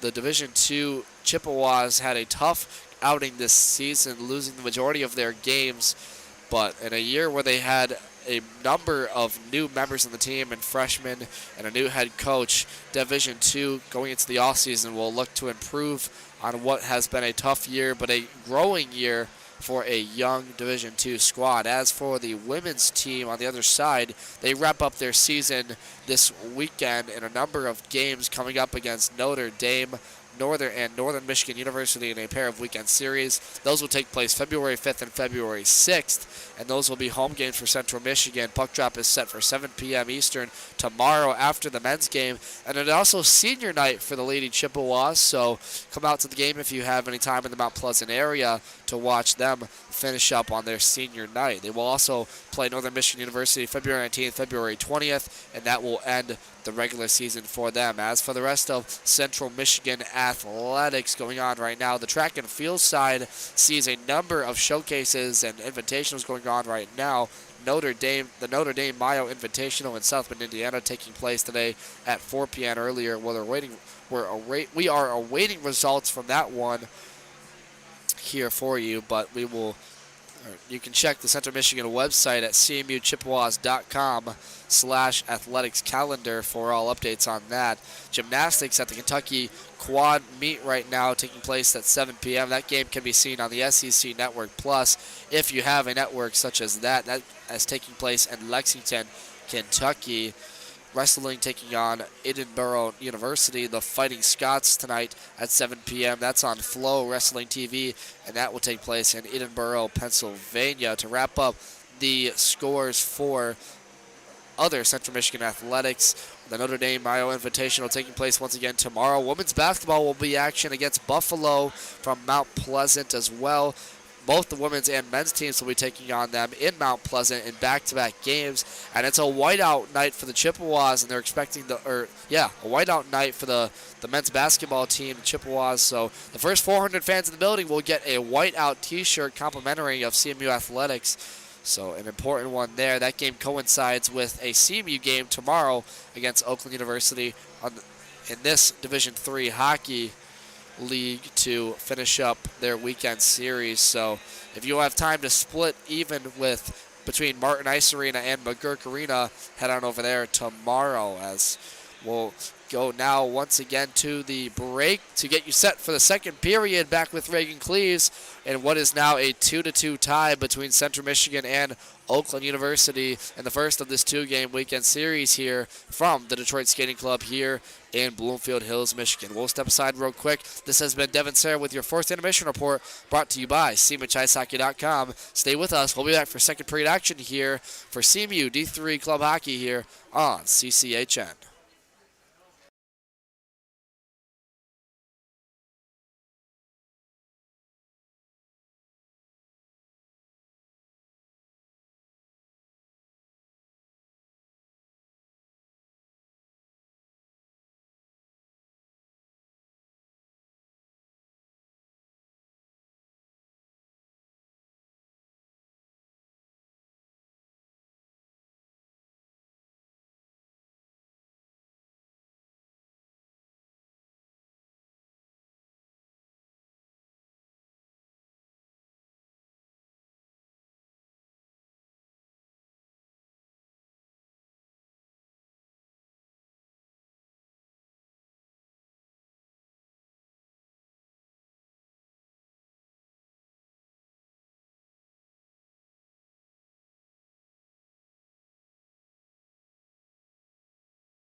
Welcome back here inside Detroit Skating Club in Bloomfield Hills, Michigan. As after 20 minutes, it's the Central Michigan Chippewas 2 and the Oakland Grizzlies 2.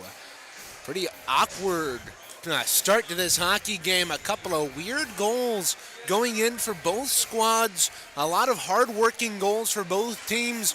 Sends us to the middle frame, tied at 2 apiece. Chippewas will head right to left, wearing their maroon road uniforms with gold numerals and gold trim, gold helmets, maroon pants, and maroon socks. The Grizzlies will counter left to right with their light gray jerseys, black, gold, and white forearms, golden numerals, black pants, and gray socks. They've also got some dark gray helmets. They much resemble at least the pattern of the Golden Knights, except on the road, except swap white for light gray. You know, Reagan, I would say they look more like the Henderson Silver Knights of the AHL, a league that you favor even more than the NHL. But, I mentioned that off the top in the first period, but I'm not sure now. Look out, Chippewas have a 2-on-1 pass across. Oh, what a save there by Domenico Monaco, denying Isaac Gibbs on the back door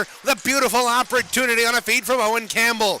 Now Christopher Martin in the right circle, bouncing puck up top. Gibbs lets a wrist shot go. Luke bouncing around, he'll get it right back. Gibbs a shot right on, and Monaco makes the save. I did mention Henderson right off the top, but I wasn't really sure if people would get that reference more than the Golden Knights, just with the NHL being more popular, but you know, you never know. Well, whatever. 37 seconds gone here. Man, you want to talk about stellar goaltending. 9 times out of 10, Isaac Gibbs is going to score on the back door there from Owen Campbell on that 2-on-1. Monetko streaking across the right pad to make that save. And Monetko, don't let him get hot now, is right now making some great saves out here. Now the Chippewas take the puck over after a 3-on-2 for the Grizzlies. Here's Gibbs a shot, and that stick dumping into the netting behind Manuccio with 55 seconds gone here in the second. You know, Devin, both the starts of these two periods have been very start and stop. We had 2 to 3 stoppages in the first minute of the opening frame, and we've got the same here. Yeah, and really that kind of favors Oakland because when the ice was sort of tilting in that last 15 minutes, it looked like Central was going to put on the forecheck. And when you stop play like that, you really take away a team's momentum getting in the transition and really getting on any sort of offensive pressure. So Oakland slowing down the game themselves, and I mentioned that was what Central tried to do after they had their hot start. But when you slow down that stop and start right there, it takes away momentum, and certainly one that Central I don't think would like to have in their game. Not at least Dalton Sutherland, who runs the offense for this team. Play down in the Chippewa end to our right here with a minute and a half Assistant gone Coach Dalton Sutherland in the second period. Not a player Long anymore, outlet pass. Here's Jacob Gosnick in on a 2-on-1 with Simon Selly. Gosnick pulls up, fires a shot short side wide. It comes up to the left point. Lasky backhanded it down low. Pastor moving in there for the Oakland Golden Grizzlies, and a big hit there by St. Andre. He picks up the loose puck, feeds it to Simon Selly in the slot. He'll spin around and fire a shot that just trickled wide of the near side. Kostic picks it up. He's taken down. Where the heck is the tripping penalty? Now Simon Selly picks it up behind the net, moves into the far corner, and it's lofted up and out of play by the Grizzlies, and what we'll an have effort. a draw. St. Andre Reagan took a huge hit on an Oakland defender at the near side corner, skated right to the front of the net, went to Simon Selly, and Simon Selly tried to wrap it around and go on Monetko on the far side of his blocker, just missed it. But yeah, a non-call there on Jacob Kostic, who took the rebound of that puck from the boards and got tripped up hard there on the play. No call there, Reagan. You're not happy about that wave one. Off this icing here against the Grizzlies. Already controversial. Why. We've had some controversial referee work in the last 5 games, and right now we have 2 referees and only 1 linesman for this game.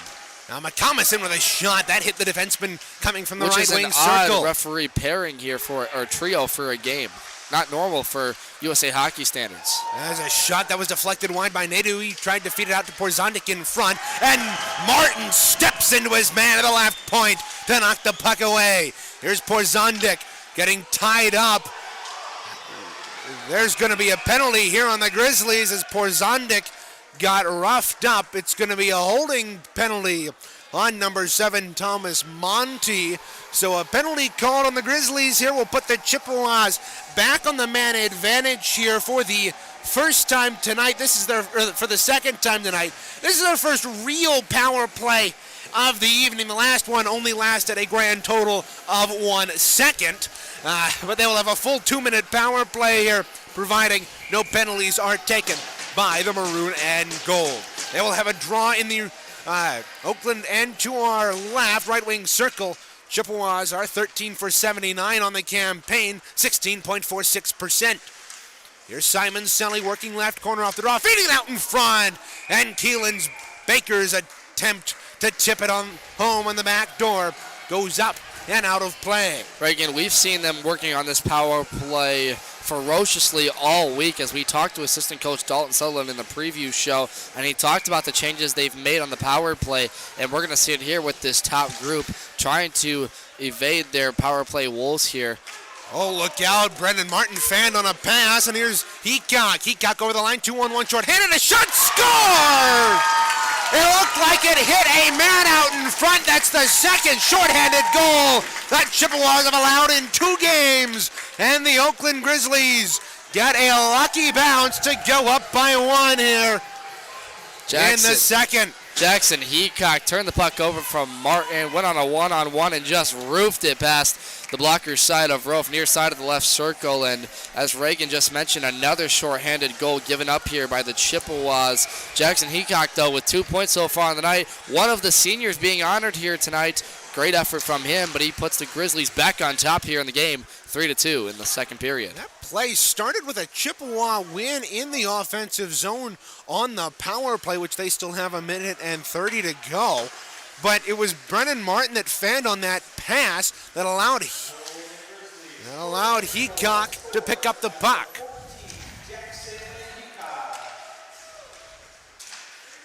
Here's Jay Nadeau working it up top for Christopher Martin. A shot through traffic. That hit off Charlie Hayes out in front. Nadeau picks up the puck. Up top to Martin. Near side. Nadeau top of the right circle. Across to Isaac Gibbs. He'll let a shot go through traffic. Blocked. Porzondek on the wraparound. Where is it? It's in! Jay Nadeau pounds it home on the back door after a broken play. And the Chippewas, for the second straight game, get a power play goal, and they bring themselves back even. What a job by Andrew Porzondek to get to the net. Tried to go wraparound Chaz after he faked the first shot on Monetko, and that one just went all the way to the blade of Jay Nadeau on the other side of the net and streaked it short side, blocker side on Monetko, and evens this game up at 3. What an answer by the Chippewas in the power play, and now they get once again a power play goal here, and that's their first power play goal of the night on 2 chances. Yeah, and that's a great job there by Andrew Porzondek, who, after the shot ricocheted off the boards to the near side, the natural expectation for Porzondek is to try and stuff it short side, but in fact he reverses course, goes all the way around the net, and that catches Monaco off guard. Now Heacock over the line, tries a low blocker on Rofe from the top of the right circle. In on that rush, it was turned aside. Bouncing puck in the high slot, taken here by Heacock. Here's a shot blocked in front by Charlie Hayes. It's worked up to the line. Metz working down in and will let a shot go. Held on to there by Thomas Rofe. Reagan, you want to hear an absolutely relieving stat. That is the first time the Chippewas have scored power play goals in back-to-back games since all the way back on November 6th against the University of Michigan Flint and the series against Calvin on November 12th. I think Dalton Sutherland's changes finally worked that for the Chippewas in the power play. Yeah, they've been moving the puck a lot quicker than they were earlier in this season. Now, quickly over the line. Here's Martin in with a shot, and that's off of the stick of Munako and up and out of play into the black netting that rims the ice here. And you want to talk about playing quicker, Reagan? You just mentioned it. Central really picking up the game on their power play, making a lot quicker passes. And as the season goes on, players are going to get better. They're going to see the patterns on the ice a lot more quicker. And if you're an offensive power play, you need to match that effort with quicker passes and even better play. So much quicker passing, but more importantly, really going to the net and crashing on the goaltender Monetko, and it's leading to goals for Central Michigan. Yeah, they've been cycling the puck pretty darn quickly as that pass up to the point was tipped up and leads Kosnick ahead over the line. Kosnick in with a shot block. And the rebound lays in the right circle. Cleared up to the line and past Ritter and out. Brendan Martin, the captain, back there to play it for the Chippewas. Chips have got to be careful here, as that was almost too many men on the ice as that puck came right in front of them as they were doing a line change. Same thing there as Martin hops into the penalty box, deciding he'll join Colin Smith. Now, here's Gibbs in with a shot up in the high shoulder of Manuko, and Jacob St. Andre wanting a call as he was taken down. Meanwhile, Grizzlies in with a shot. And Rofe holds on to that one. Getting that shot there was the leading scorer for Oakland, Evan Schippa.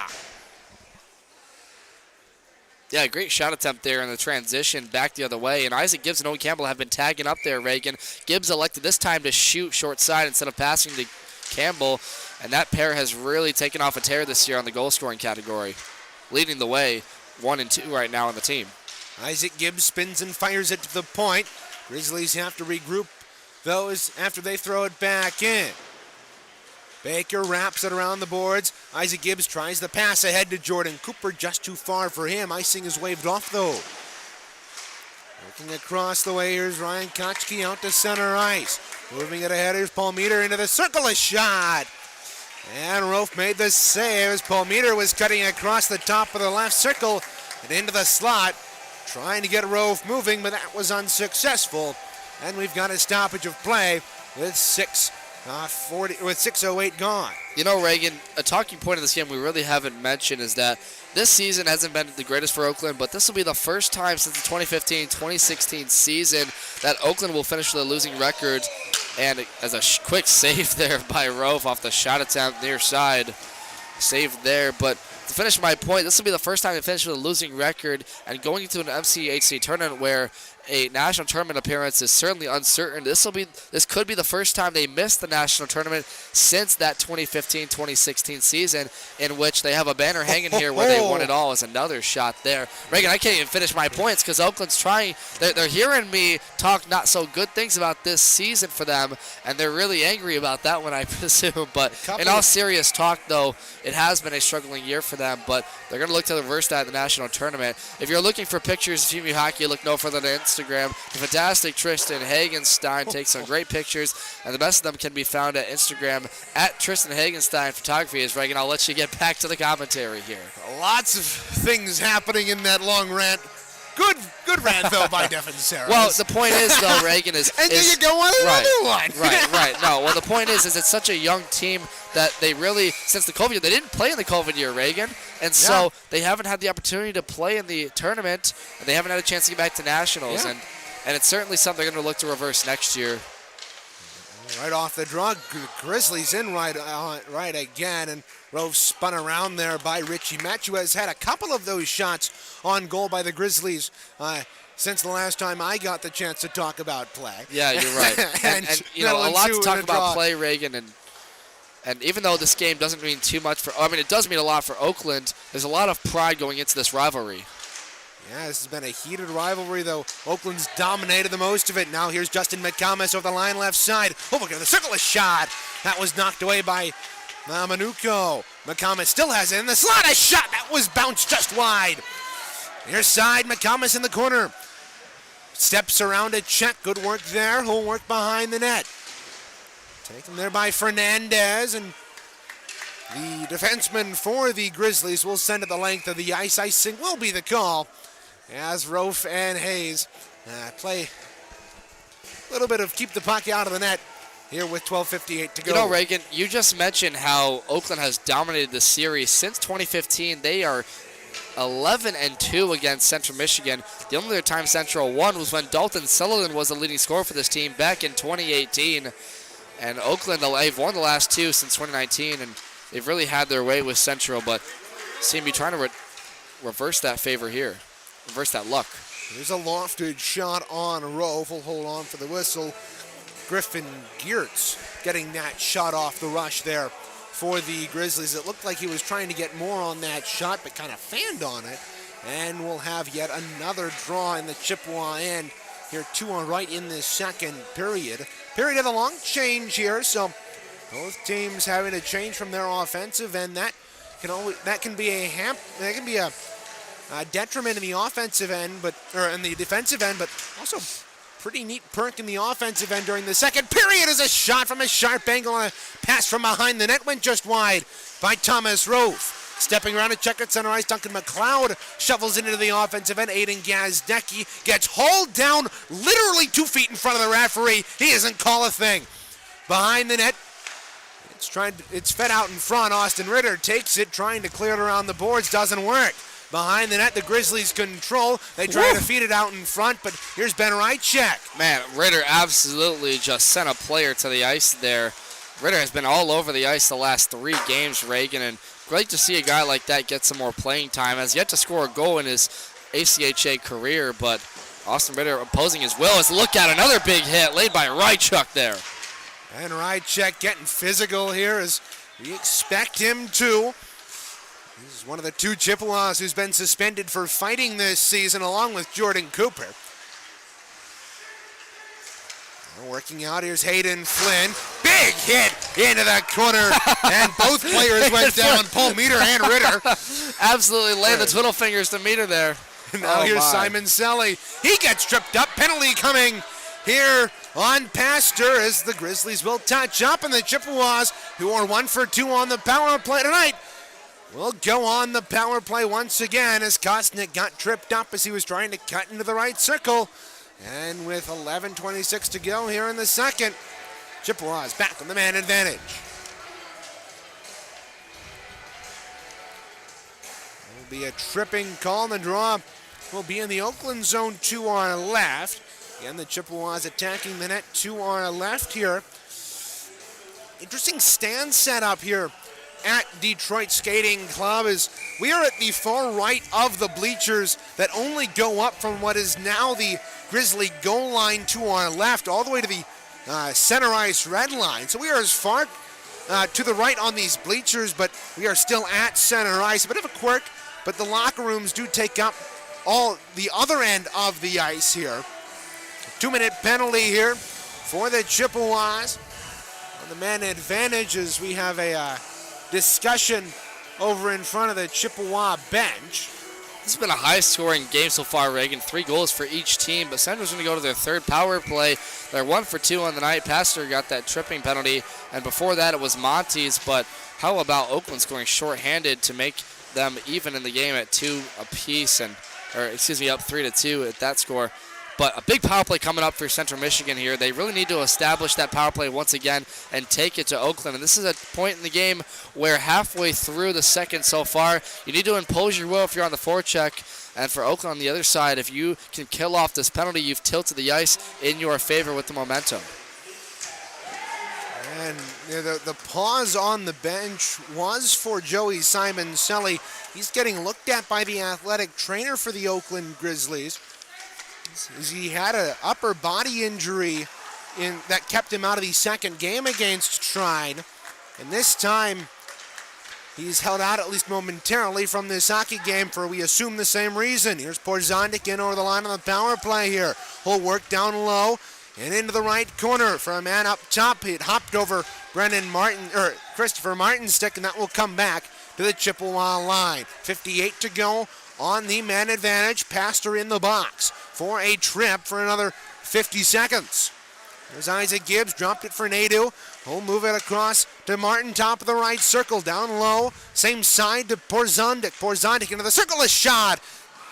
That was blocked by Monaco and cleared out to center by the Golden Grizzlies. Back there to play it is Christopher Martin. That first power play goal group fails to convert, and Keelan Baker's coming out. They still have 30 seconds. Now St. Andre in with a sharp angle shot off the paddle of Monaco. Now here's Brennan Martin, high slot, down low to Nadeau, near side, back up top to Martin. A little shot, go through traffic, he scores! That might have been tipped in front. Monaco wanting a high stick, but the referee didn't see it that way, and the Chippewas get yet another power play goal. That's what they needed on the special teams, and they get it here with 9:41 to go. Reagan, this is the first time Central Michigan has scored 2 power play goals in a game since all the way back on November 12th against Calvin. And you know what? That puck was tipped in front by a player from Martin's shot at the top of the point. And what a job by this power play group. Failed to convert in the first minute and 30. But that's the name of their power play, is screen the goaltender in front, get those second chances or the tip. And so far it's worked out in 2 of the chances. His lookout quickly over the way. A shot. That was Monty firing that shot from the outside of the left circle there. I'm just so excited, Ray, because we have talked for so long about the power play struggles, about what are they going to do to make changes in front. Well, Dalton Sullivan has made those changes. They've played quicker. They've screened a lot better. And so far they've got 2 power play goals tonight. Back up top, 4-3. There's a shot from the left point. And we'll wait to see who gets the official credit with the goal, Ray, because it was tipped in front by a couple of players, it looked like. It might have, at least the way that Monaco reacted to it, it seemed like it may have hit a body out in front. He wanted a high stick, but didn't get the call from the referee. Chippewas pick up a loose puck in the offensive end. Here's Campbell, a shot. That looked like it handcuffed Monaco as it came up near the top of his pads, where it's kind of an awkward position for a goaltender to try and make a save. Typically, you'll drop in that position with a shot like that and trying to corral that in your gut, but it ended up, he didn't drop. He stayed standing, trying to play it like an 80s netminder, and ended up bouncing into his equipment, and luckily for him, it kept out of the net. Now right off the draw, Gibbs fired a shot. It was blocked out in front. Ruiz controls the rebound to throw it behind the net. Picked up by Cooper. A shot from the left circle was blocked in front. Gibbs on the rebound, far side, feeding it out in front, and it was bounced out to neutralizers. Austin Ritter back there to play it. We'll play it off the boards. Grizzlies are in onside, but Campbell pickpocketed his man, and Ritter got taken down, wanting a penalty called on number 22, Sam Palmeter, but that doesn't go. Puck bouncing around to the Oakland end. And there's going to be a penalty coming on Jordan Cooper. That's a questionable penalty, but they're going to pull Monaco nonetheless. And the Chippewas, for the second time tonight, are going to go on the penalty kill after successfully killing off 3 minutes of a 5-on-5. Cooper's going to go off for a cross-check. The broadcast of today's game is a copyrighted presentation of the American Collegiate Hockey Association and the CMU Club Hockey Network. No reproduction, retransmission, or other distribution of the descriptions or accounts of this game may take place without the express written consent of the ACHA and CCHN. Power play coming up here for Oakland after the second penalty tonight from Jordan Cooper, Reagan. Yeah, Chippewas are 67 for 81 in the campaign as a shot from the right point was blocked across the way. Now they bounce it out in front from the left corner. It comes near free to the near side half wall. Pulling it off the wall, there is Kachi. Kachi up top. There's a shot through traffic. Heacock had that blocked. And a good bid through traffic. Heacock pinning it up against the boards, but Keelan Baker is able to pitchfork that all the way down the ice. Aiden Gazdecki, great job beating his man to the puck here. Probably could have been called for hooking, but wasn't called. Charlie Hayes sends it back out to center from the defensive end. Couldn't be corralled there by Kachi. He'll fire it across the way for Richie Metz over the line. Metz had the puck get tied up in his skates, but pulls it off the half wall. Saucer pass up top. Hopped over the sake of Konzak, but it's thrown back down low by Konzak after he regained control. Hayes clears it up. Konzak kept it in right point. Oh, let a shot go. It was partially blocked defensively there by Rychek, and it flutters to the far corner. Picking up, there's Brody Plant, working it up top. Heacock now a shot saved by Rofe, and the rebound in the slot is cleared out. Great job by the Chippewas here through the first minute and 20. Chips really getting in front of Rofe there and taking away the second chance opportunities. That's something they corralled after the first goal was allowed by Rofe, and that manner is a shot. Here's Ray working over the line, cutting to his right. Firing a shot on Rofe, he's able to corral it. So they're officially going to give that goal that was just scored 2 minutes ago by Brendan Martin. They're going to give the assist to Jay Nadeau. Now has a 2-point game tonight so far. And Brendan Martin, what a job by him to get on the board for Central Michigan. Brendan Martin, the captain of the Chippewas here, assisted by Nadu. The last time the Chippewas scored two or more in a two more power play goals in a game, it was happened in a stretch of 3 where they scored two power play goals against Michigan Flint on the 5th of November, followed the next night by a 3-for-7 performance. And then the next series they played against Calvin, they also scored 2 goals in the power play. So and they've been on a hot, when they've been able to score multiple goals on the power play, they've tended to come out with decent results, though the last one of those happened to be a tie against Calvin at home. A pretty darn good comeback by the Chippewas themselves. Well, losing an edge here is Metz, but it's taken here by Owen Campbell, who'll steam up left wing. Had his stick lifted at center ice and gave it away. Here's a pass ahead. Here's Metz moving in. A rolling pass went right on Rofe, and falling into the net was Richie Metz. That's great defense there from Brendan Martin once again to get in the shooting lane of Metz. Really tried to go 1-on-2 there between 2 players, and Martin had none of that, sent him crashing into the net there. Great defense so far from the Chippewas. They're blocking shots, getting in passing lanes, and taking away a lot of the shooting lanes on Rofe, making it easier for their goaltender, who really has needed it after he got an onslaught in the last period against Trine. Another shot. That shot whistled high of the glove hand of Rofe, and the Chippewas are able to clear it out to center. Gloving it down, there's McLeod. He'll throw it in on Rofe. He paddles it to the corner. Baker sends it the length of the ice. Icing is waved off. Chippewas may have played it at neutral ice. Puck free behind Monaco.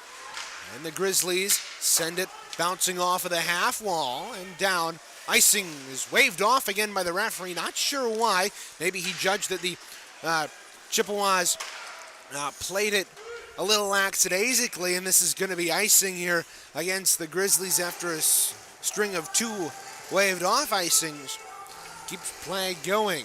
5:46 to go here in period number 2. Fans, remember to stay tuned during the intermission for the intermission report. We'll have a look at the out-of-town scoreboard, the pro side of things. Devin brought you the Chippewas scoreboard in that first intermission. We'll take a look at the Saginaw Spirit, the Flint Firebirds, the Grand Rapids Griffins, and the NHL, including a highlight on the Red Wings. Now over the line, here's Isaac Gibbs. Drop pass for Cooper. Tried a rolling puck, but that went wide. Well, moving out, here's Dominic Ruiz. He's got speed over the line right side. Dropped it for a streaking Paul Meter, and he lets a shot go right on Rofe, and will make the save once again with 5:24 to go. In period number 2, Chippewas lead 4-3. They've scored 2 power play goals on 3 opportunities. Now, I'd like to think it's a 2-for-2, because the one they didn't convert on was but 1 second long. So Chippewas in usable power plays are 2-for-2. In the statistical land, they are 2-for-3 on the night. Yeah. Now look out. Look out. They do. Stealing the puck, moving in. Oh, that just bounced wide off of his shoulder, and he decks his man in the far corner. This game's getting a little bit more physical as Andrew Porzondik got tied up with his man at the line. And now Keelan Baker pursues it into the corner. Bumped into the boards. We've got under 5 minutes to go. Here, Jay Nadeau shoveling it up to the line and out. Here's Andrew Porzondik. Look out, 3-on-1. Here's Porzondik overlined into the right circle. The shot scores! Andrew Porzondik, another goal for the Chippewas here. They lead it now 5-3 on a shot that goes through the 5-hole of Manuko. And the Chippewas extend their lead by 100%. What a quick shot by Porzondik from the right circle. On the transition, they had a 3-on-1 moving up there with Justin McComas as well as Christopher Martin. But what a job by Porzondik just to take it by himself. One of the leading goal scorers for the Chippewas. And for now, Porzondik, that's officially his eighth on the season. And that ties him now with Campbell and St. Andre for second on the team. Porzondik, I talked to him a little bit about what the mentality was in the preview show for the 6 games in 9 days. And Porzondik leading the way for the Chippewas to put them up 5-3. What a job by him. for Andrew Porzondik. That is his fourth straight game with a point. He's my light the lamp tonight, so he gets that goal. Jacob St. Andre, Devon's light the lamp, cashing in earlier in this hockey game. So at least so far, two broadcast booth picks are doing pretty well. There you go. We got to get Tristan and Joe some more then as well. Yeah, Thomas Rofe is doing pretty well. His save percentage is a bit low. That's how we calculate the goaltenders into this. Charlie Hayes picking up a loose puck, feeds it up left wing for Kostic, ahead for St. Andre, but it bounced off of his stick. It's thrown into the near corner of the Grizzly end to our left, kept in left point by Hayes. A shot. Kostic tried to whack that down from midair, but he fanned on it. And the Grizzlies move out. Here over the line, here's Parquette moving in with speed. A shot right on Rofe, and he turns that aside. A long rebound into the slot, picked up by Joey Simoncelli. Good to see him back after getting that upper body injury worked on. We'll move into the far side. We'll pull up and throw it behind the net and go off for a change here. Grizzlies play it out to center. Austin Ritter back defensively for the Chippewas. 3:09 to go.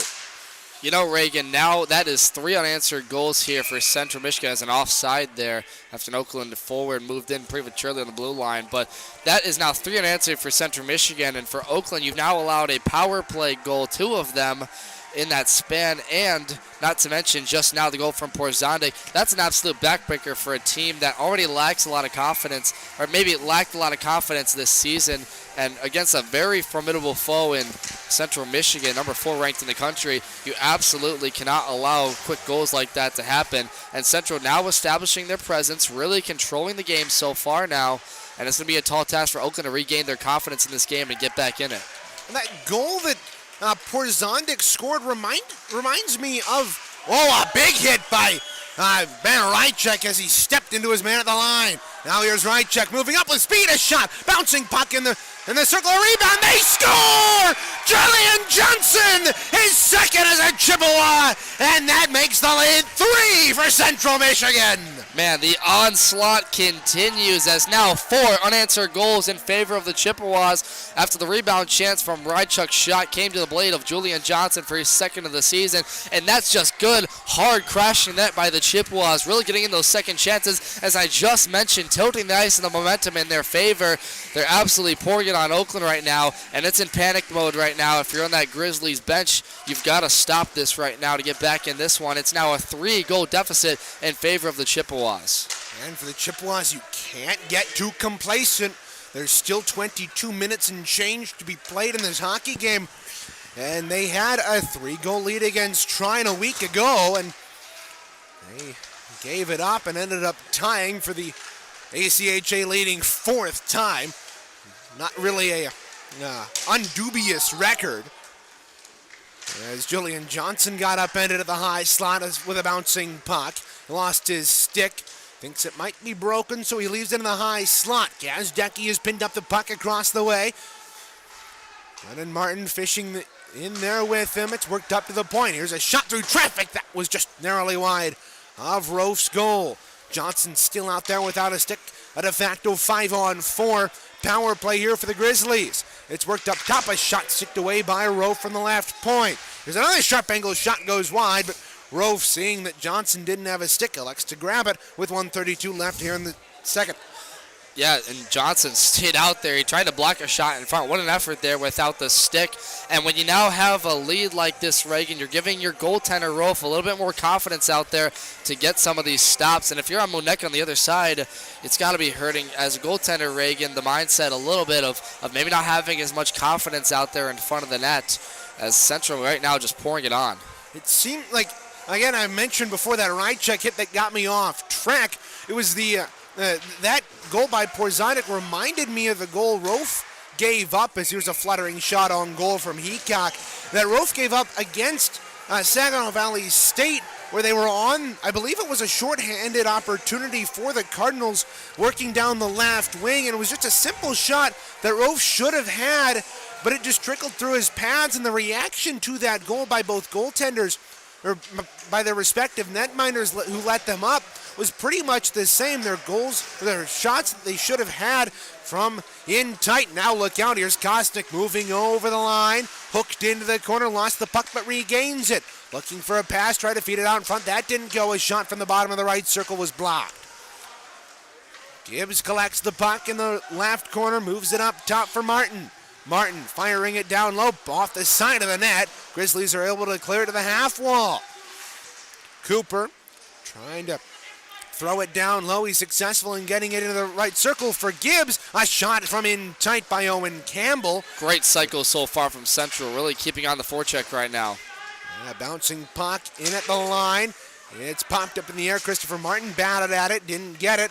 And now look out. In over the line. Here's a shot right on Rove from Geertz, and he makes the save with just over 25 ticks left in the period. Geertz came in on a 1-on-3, Reagan, and that is perfectly fine to allow a chance like that. They're keeping everything to the outside from Oakland, which is what you need to do in general, keep pucks away from the front of the net. But Rolf will take those easy saves all day, unless Geertz can really get that on the blocker side far, which is a very hard shot to make from the right circle. It's very controllable for him, so Central doing a great job on both sides of the ice, taking away quality chances from Oakland and creating quality chances for themselves. Chippewas collect the puck in the defensive end. They try to clear it. It was capped in, but the pass is intercepted by Lasky, who move it up the wing near side to Borzanik. Almost lost an edge as the puck was caught in his skates. He loses the puck, and now moving up ice, here's AR. Over the line, a shot right on Rove. He blockered it away, and the rebound clear to the corner. A sharp angle shot. As time expires, goes behind the net. At the end of 2 periods of play, the Chippewas explode for a couple of late goals, 4 unanswered here at Detroit. Here at Detroit Skating Club. We'll step aside here from the broadcast booth. It's 6-3 Chippewas after 40 minutes.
Regan Cleaves back here inside the broadcast booth, Radio Ringside from Detroit Skating Club. As after 40 minutes of play, the Chippewas and explode for 4 unanswered goals after the Oakland Golden Grizzlies started out with a goal at 2:01 in that second to jump out to a 3-2 lead. The Chippewas came storming back with goals, 4 goals in a span of 13 minutes here in Bloomfield Hills. Things started out.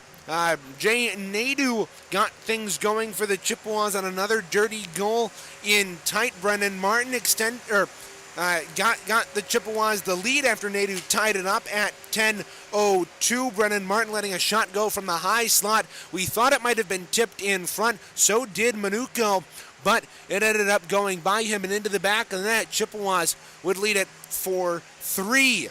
It was then that Andrew Porzondik picked up a puck inside his own line, steamed up the right wing, moved over the offensive blue line, and worked into the right circle and let a shot go along the ice that Manuko, in all reality, probably should have had as it slipped through his 5-hole and went into the back of the net to extend the Chippewa lead by 100%. And then Jillian Johnson got his second goal of the campaign, coming at 7:35, and that's his second goal of the second half of this season, as he got his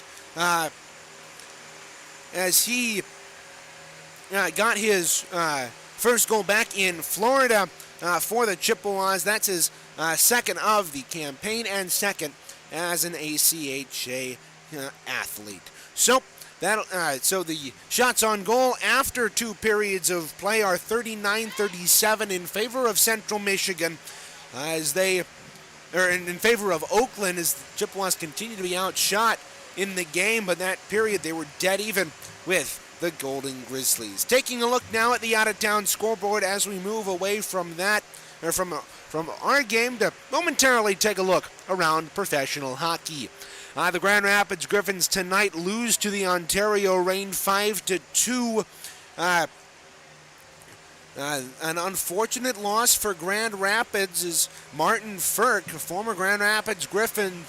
He got the game-winning goal in the 2017 Calder Cup playoff, or Calder Cup championship for the Griffins. He gets the game winner in Ontario's victory, the 3rd goal for the Reign on the night, and the Griffins will be back in action tomorrow to face them at 7 p.m. You can listen to that one on News Radio Wood 1300 106.9 FM, and or watch it on AHL TV. Taking a look now at the Ontario Hockey League, it's the Saginaw Spirit and the Erie Otters facing off tomorrow at 7 p.m. At the Dow Events Center in Saginaw, Michigan. The Saginaw Spirit hosting the other American team in the Ontario Hockey League besides the 2 Michigan teams, the other one being the Flint Firebirds. You can listen to that game. Joey Patano will have the call at 100.5 and 790 WSGW out of Saginaw. He will have the call for you tomorrow starting around 7:05. The other OHL team in the state, the Flint Firebirds, were supposed to be in action tomorrow, but we believe their game has been canceled against the Sarnia Sting. And that game indeed has been postponed. Their next one will be on Wednesday, again at home at Dort Financial Center, as the the Firebirds take on the Kitchener Rangers later in the week on Wednesday at 7 p.m. The Detroit Red Wings are inactive tonight. They will be back in action on February 9th, as this is the All-Star break. They will take on the Philadelphia Flyers at 7 p.m. on Wednesday, taking a trip down to the Keystone State to take on the 15-22-8 Philadelphia Flyers. You watch that game on Bally Sports Detroit per usual. Here, as for the NHL, nothing much going on. It is indeed the All-Star game here this weekend. As things will get in action tomorrow as the Metropolitan and the Pacific divisions will kick off at 3 p.m. in Las Vegas. You can watch that on ESPN Plus, ABC, or TVAS, or SN, or Sportsnet, but I doubt that many of our listeners are in the Great White North, so TVAS and Sportsnet seem to be out of the itinerary of stations carrying, at least relevant stations carrying the All-Star game. And the Atlantic and the Central will take on each other in the other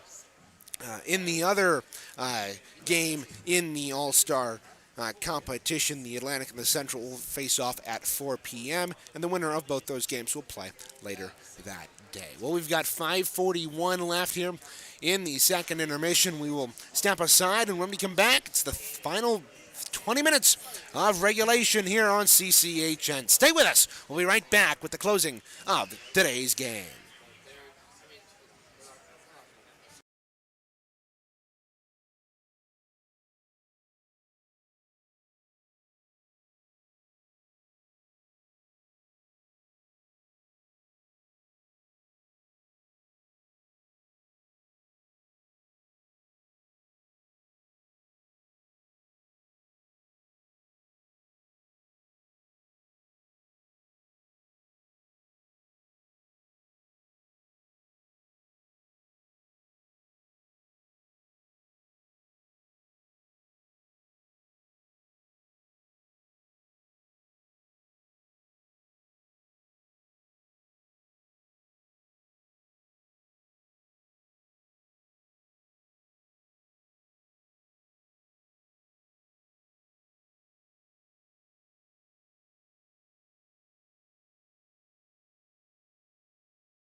All after an eventful second period, we hope we can have much the same here in the final 20 minutes of regulation from Detroit Skating Club in Bloomfield Hills. Welcome back inside the broadcast booth alongside Devin, Sarah, Reagan Cleaves on the call for you, taking our stats tonight as well for the rest of the team.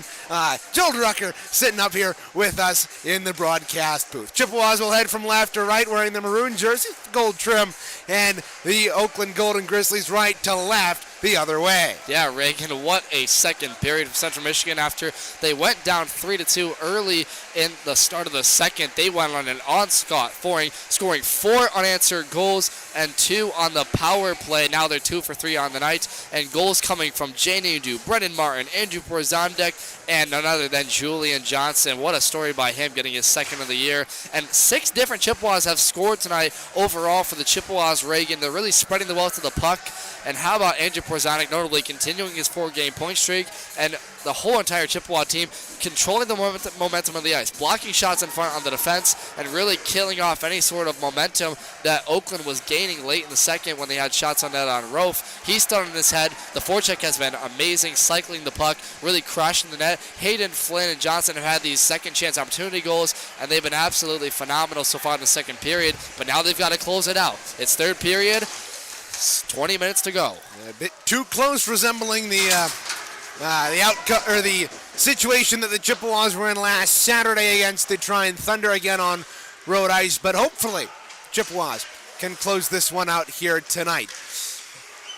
Puck bouncing around at center ice here, 20 seconds into the third period. Comes back into the Oakland zone, and they get it back to the Chippewa line. Lofted ahead by Keelan Baker, delayed offsides. Look out, here's Cooper in alone. A shot, he fired it just high of the near side. Big opportunity there for the alternate captain of the Chippewas. Meanwhile, the Grizzlies throw it back in. Cooper back to play it. He'll bounce it off the half wall for Campbell ahead to Keelan Baker. With the chrome cage, he'll feed it ahead. But it's intercepted. Moving out, here's Paul Meter over the line right side. Steps around and check into the circle. A shot. Rofe made the save and the rebound. Sharp angle. Look out. It's behind Rofe and it's cleared. My goodness, a wacky opportunity there for the Grizzlies, and it almost paid off. Great job by Jordan Cooper coming in there to take away the second chance after Rofe didn't have it under his pad there, keeping it a 3-goal deficit from Oakland. It actually looked like it squeaked the opposite way through Rofe's pads from behind him to in front of him through that 5-hole as the shot came from behind the net. Now here's Simon Selly pulling up at the half wall. Looking for a pass. He's got Lasky right point. Lasky will throw it down to the end board. St. Andre there to battle for it. He picks it up, trying to throw it out in front. Good block there by McLeod. Here's St. Andre, near side Lasky in the circle. Here's a shot. He ripped that one wide. Oh, good stick lift there to knock the puck away from Kostic. It's a long stretch pass. Waved off as Lasky, it was deemed, was close enough to the puck. Man, Central really getting into these low slot areas, Reagan, getting in front of the net. Oh, here's St. Andre feeding it out in front. They score! It's Jacob Kostic getting the feed from Simon Selly behind the net, and the freshman capitalizes on the opportunity, and 2:07 into this third period. The Chippewas now lead by 4. You know, it was kind of coming, Reagan. Central had a great forecheck in the first 3 minutes of this third period, really crashing the net on the goaltender Munoz, and Monaco, and they've been doing that all through the second period, really creating great chances in the slot, moving to the front of the net and making high chance opportunities, moving Monaco out of position. And right there, Simon Selly went to the wraparound, and it went to the blade of Kostic. And what a goal by him to now put the Chippewas up by 4 goals, Reagan. And that's now 5 unanswered for the Chips. Porzondek bidding for that same goal he got earlier in the hockey game, this time from the opposite wing. He worked over the left side of the blue line and fired it on from the circle, but Minuco made the save. Off the ensuing face-off, Chippewas have to chase it back into their own end after they cleanly won the draw, but nobody was home at the blue line.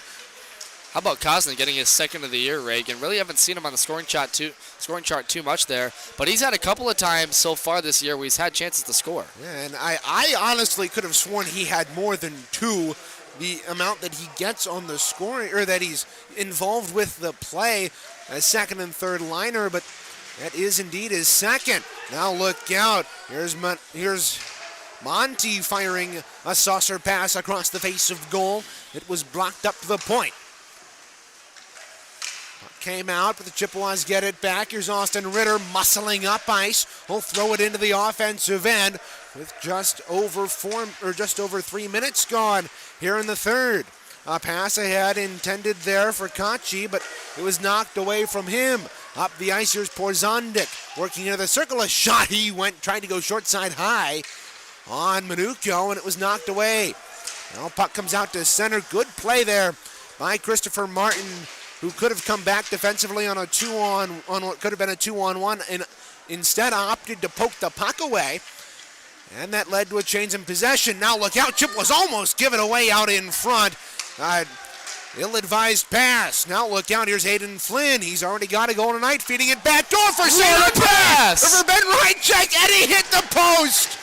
Wow! Hayden Flynn with a remarkable pass in the backhand to the slot for Rychuk. Reagan, how did Rychuk miss the net right there? He missed the net by hitting the post, and he looked to the rafters after that one. You think the Chippewas have a pep in their step tonight, Reagan? Opportunity for Ben Rychek.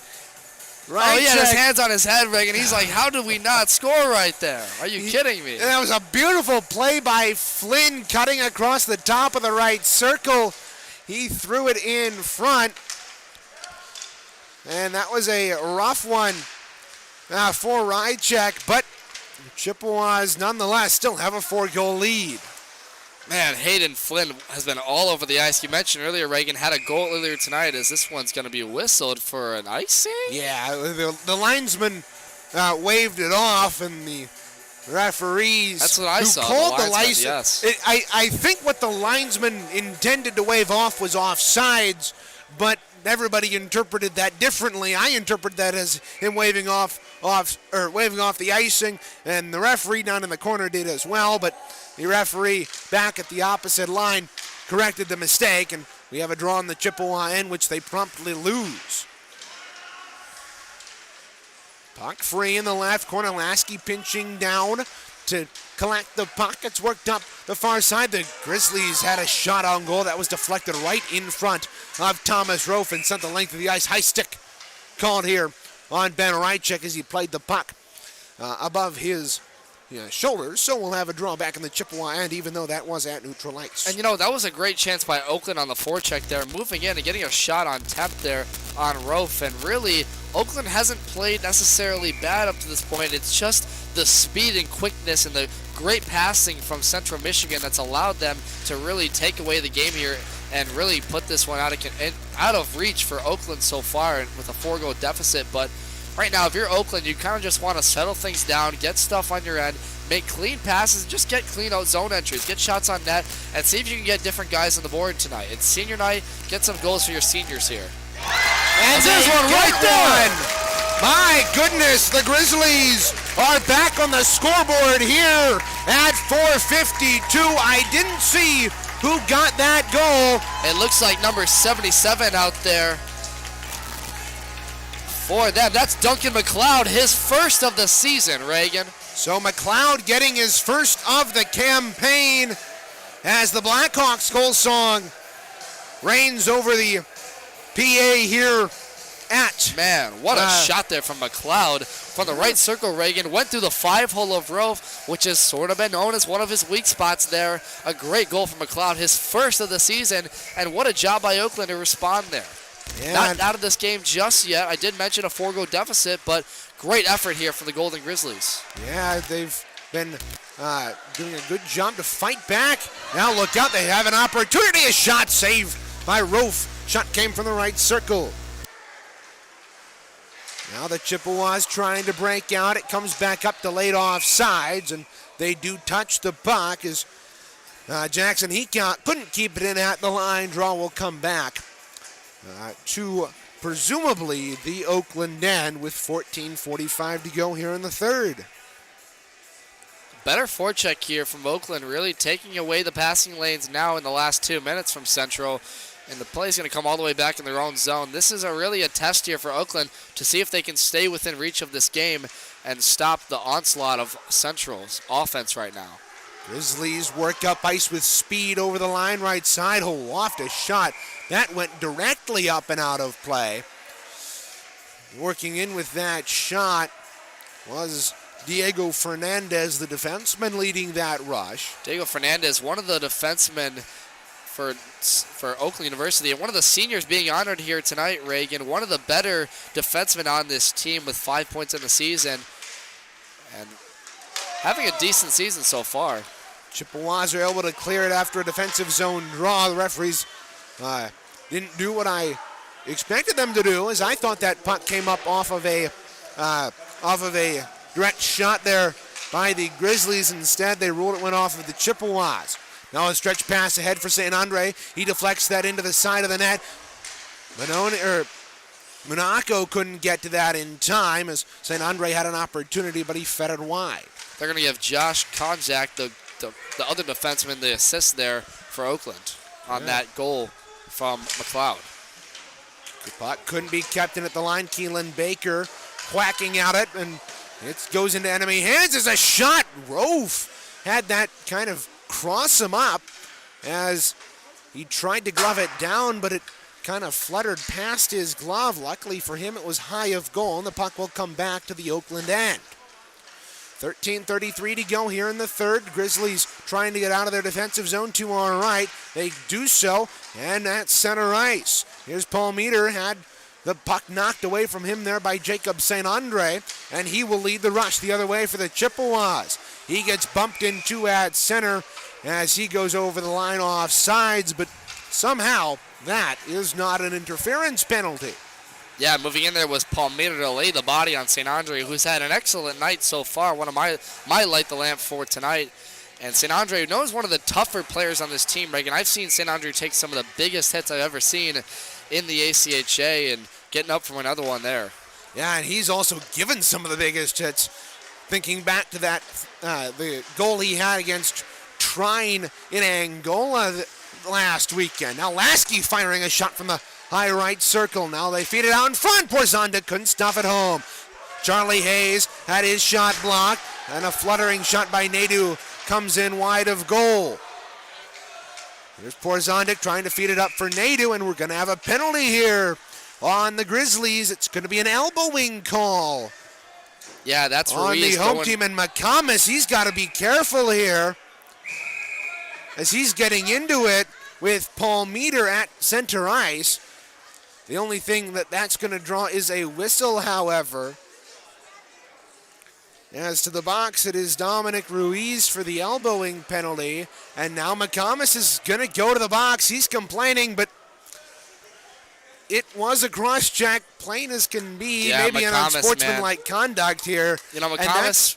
And that's where the Chippewas have to maintain their composure. McComas, that's well after the whistle, and you're just jawing at Sam Paul Meter and neutral ice away from the play. That's a careless penalty by the Chippewas, and that'll result in a 5-on-5, possibly? No, it will be a 5-on-4 here, Reagan. McComas is going to go off for sort of a roughing there. Maybe McComas gets a misconduct? Cross-check, but I wouldn't expect the referees to make this a 5-on-5 or 4-on-4, Reagan. Well, I can't think of why. I guess it's going to be a power play for the Chippewas here. Here's a shot by Kosnick, and it's gloved as it was going wide of goal by Monaco. My guess would be that they gave McComas a misconduct, and that wouldn't give the Grizzlies a numerical power play. Now they score! It was tipped in front by Keelan Baker. Brennan Martin with the shot from the high slot.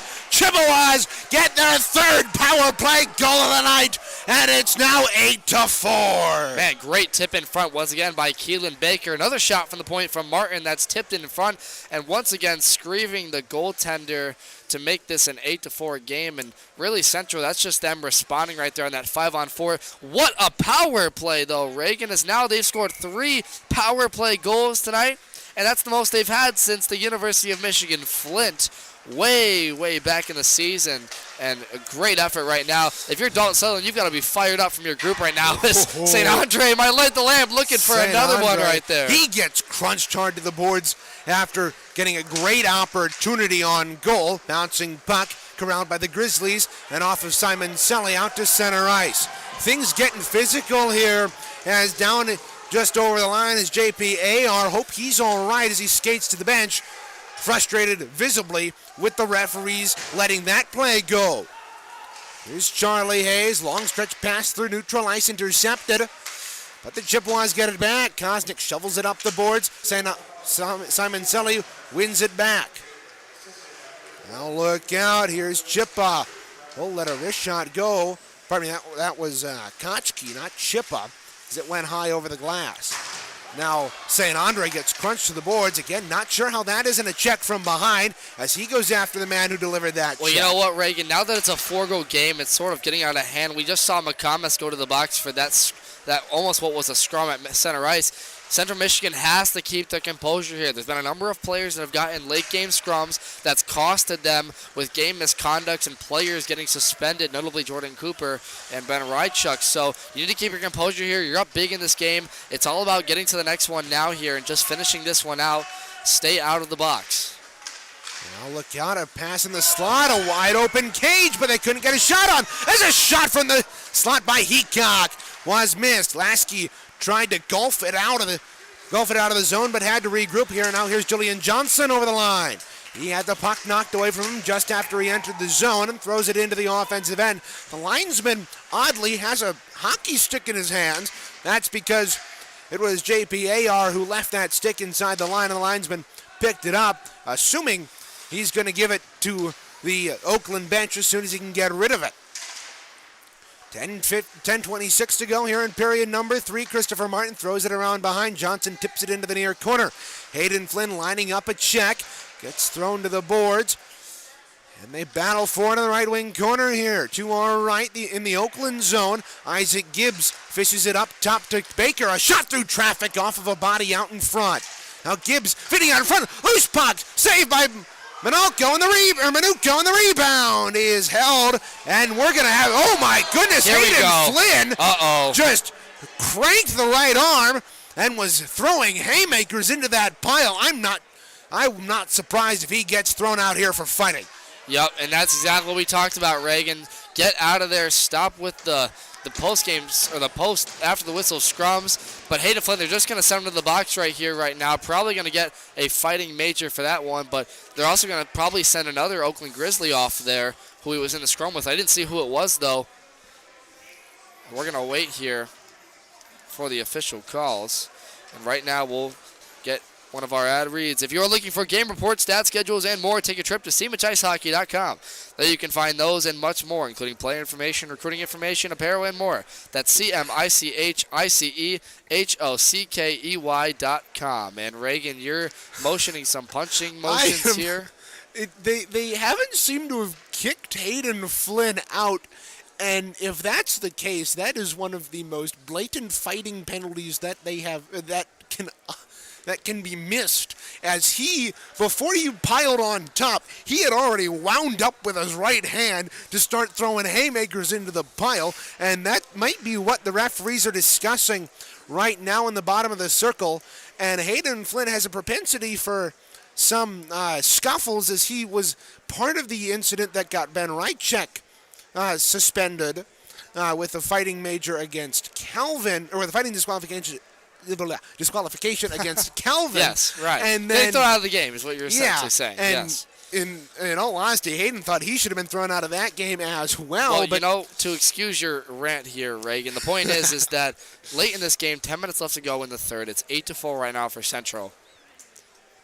We don't even need to state it. You should not be fighting it late in the game like this. Tempers do flare. We do get it. Hayden Flynn has had a great night so far. He had a goal earlier in this game. Probably has an assist somewhere because it has been a great scoring night for the Chippewas. And, you know, regardless of what the outcome is for this one, Hayden Flynn can be proud of himself. He's had now 2 goals in his last 3 games. Has been excellent for the Chippewas on both sides of the ice, offensively and defensively.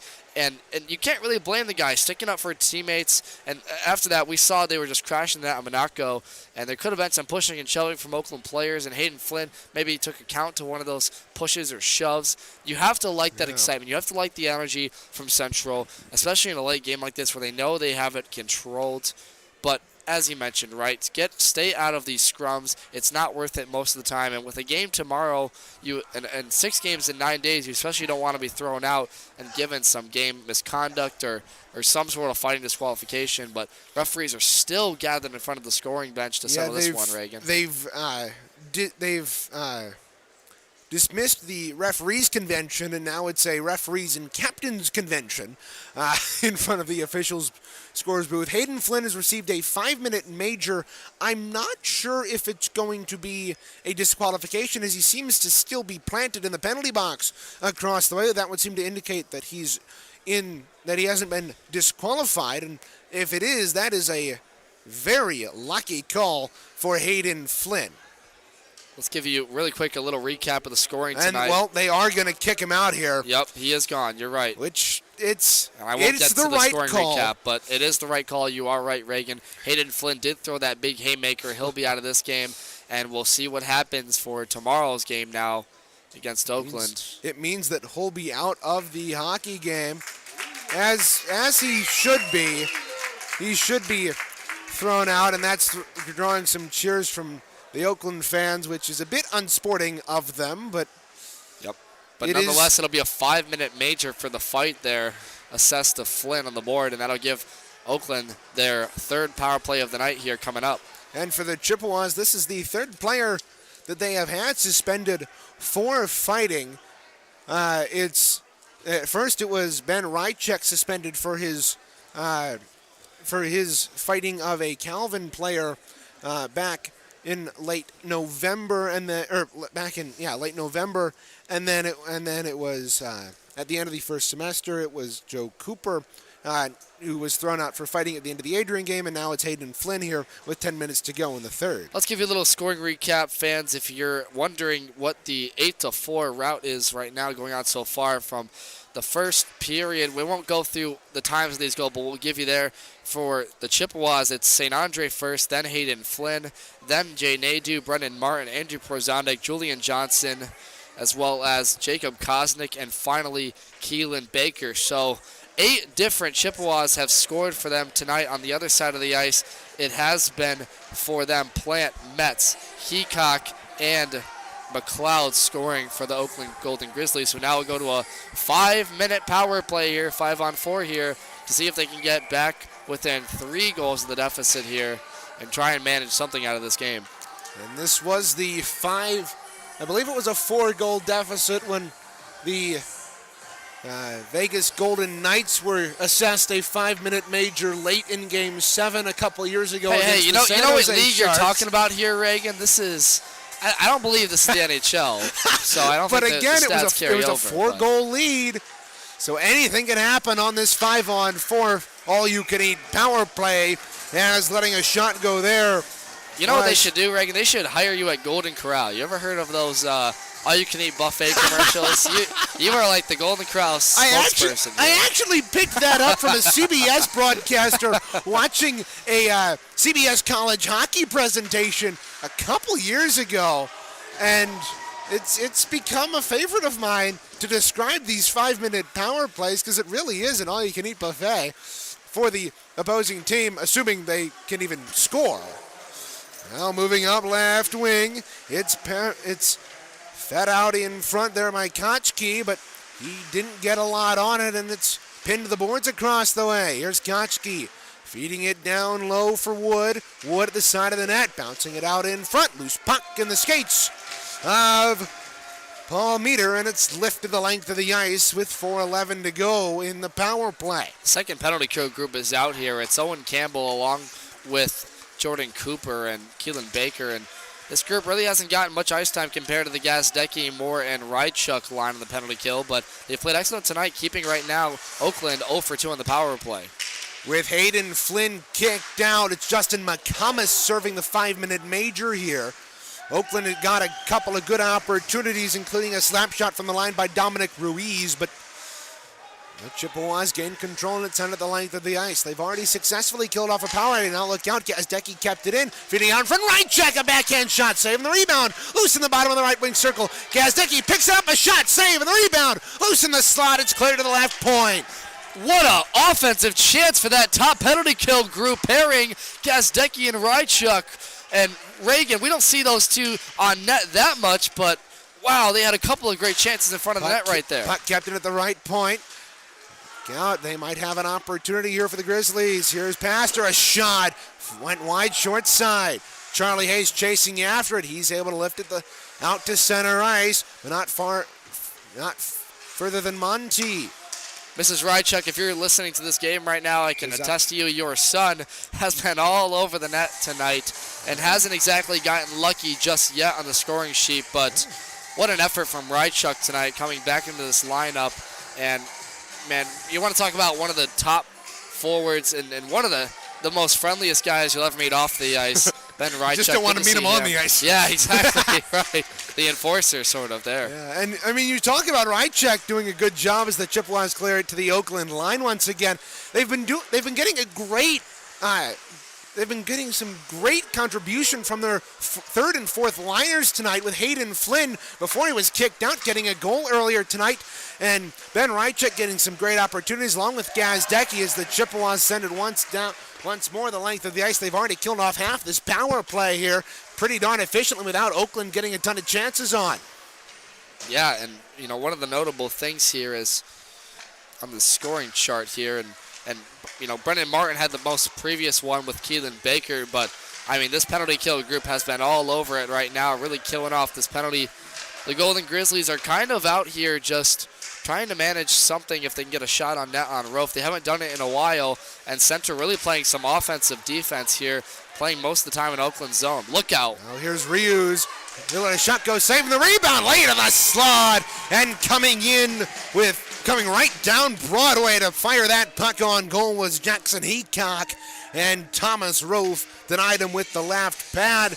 And when talking about the third and fourth liners, Devin, we can't forget Julian Johnson, who got his second goal, not only as a Chippewa, but also in the ACHA. He played parts of last season and this season with the Adrian D2 Bulldogs. Now look out, Campbell's got a short-handed opportunity around the defense. Moving in, tried the backdoor move. That didn't work.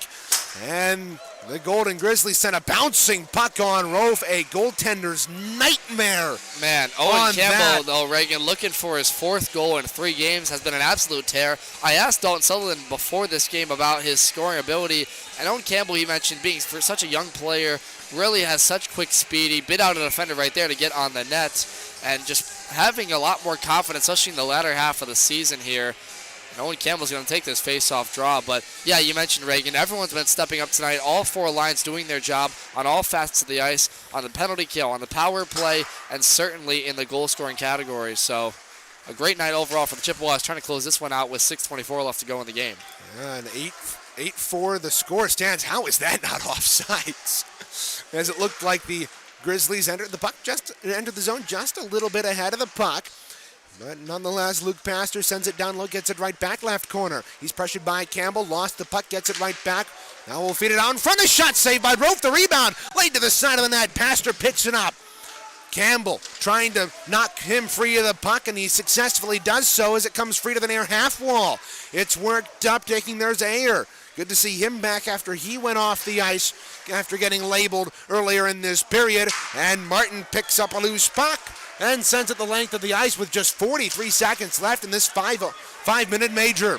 Now they feed it out in front. Loose puck dribbles in on Rofe, and he's able to make the save, drawing a cheer from the contingent of Chippewa fans to our left. You know, Reagan, we haven't really talked about him too much tonight, but Thomas Rofe, the top goaltender for the Chippewas, has played absolutely phenomenal tonight, has really made a lot of good saves, and not only in this power play, but all night long. And a goaltender coming into tonight with a .944 save percentage. He is within the top 3 in the nation, Reagan, with at least 10 games played in goaltenders in Division 3.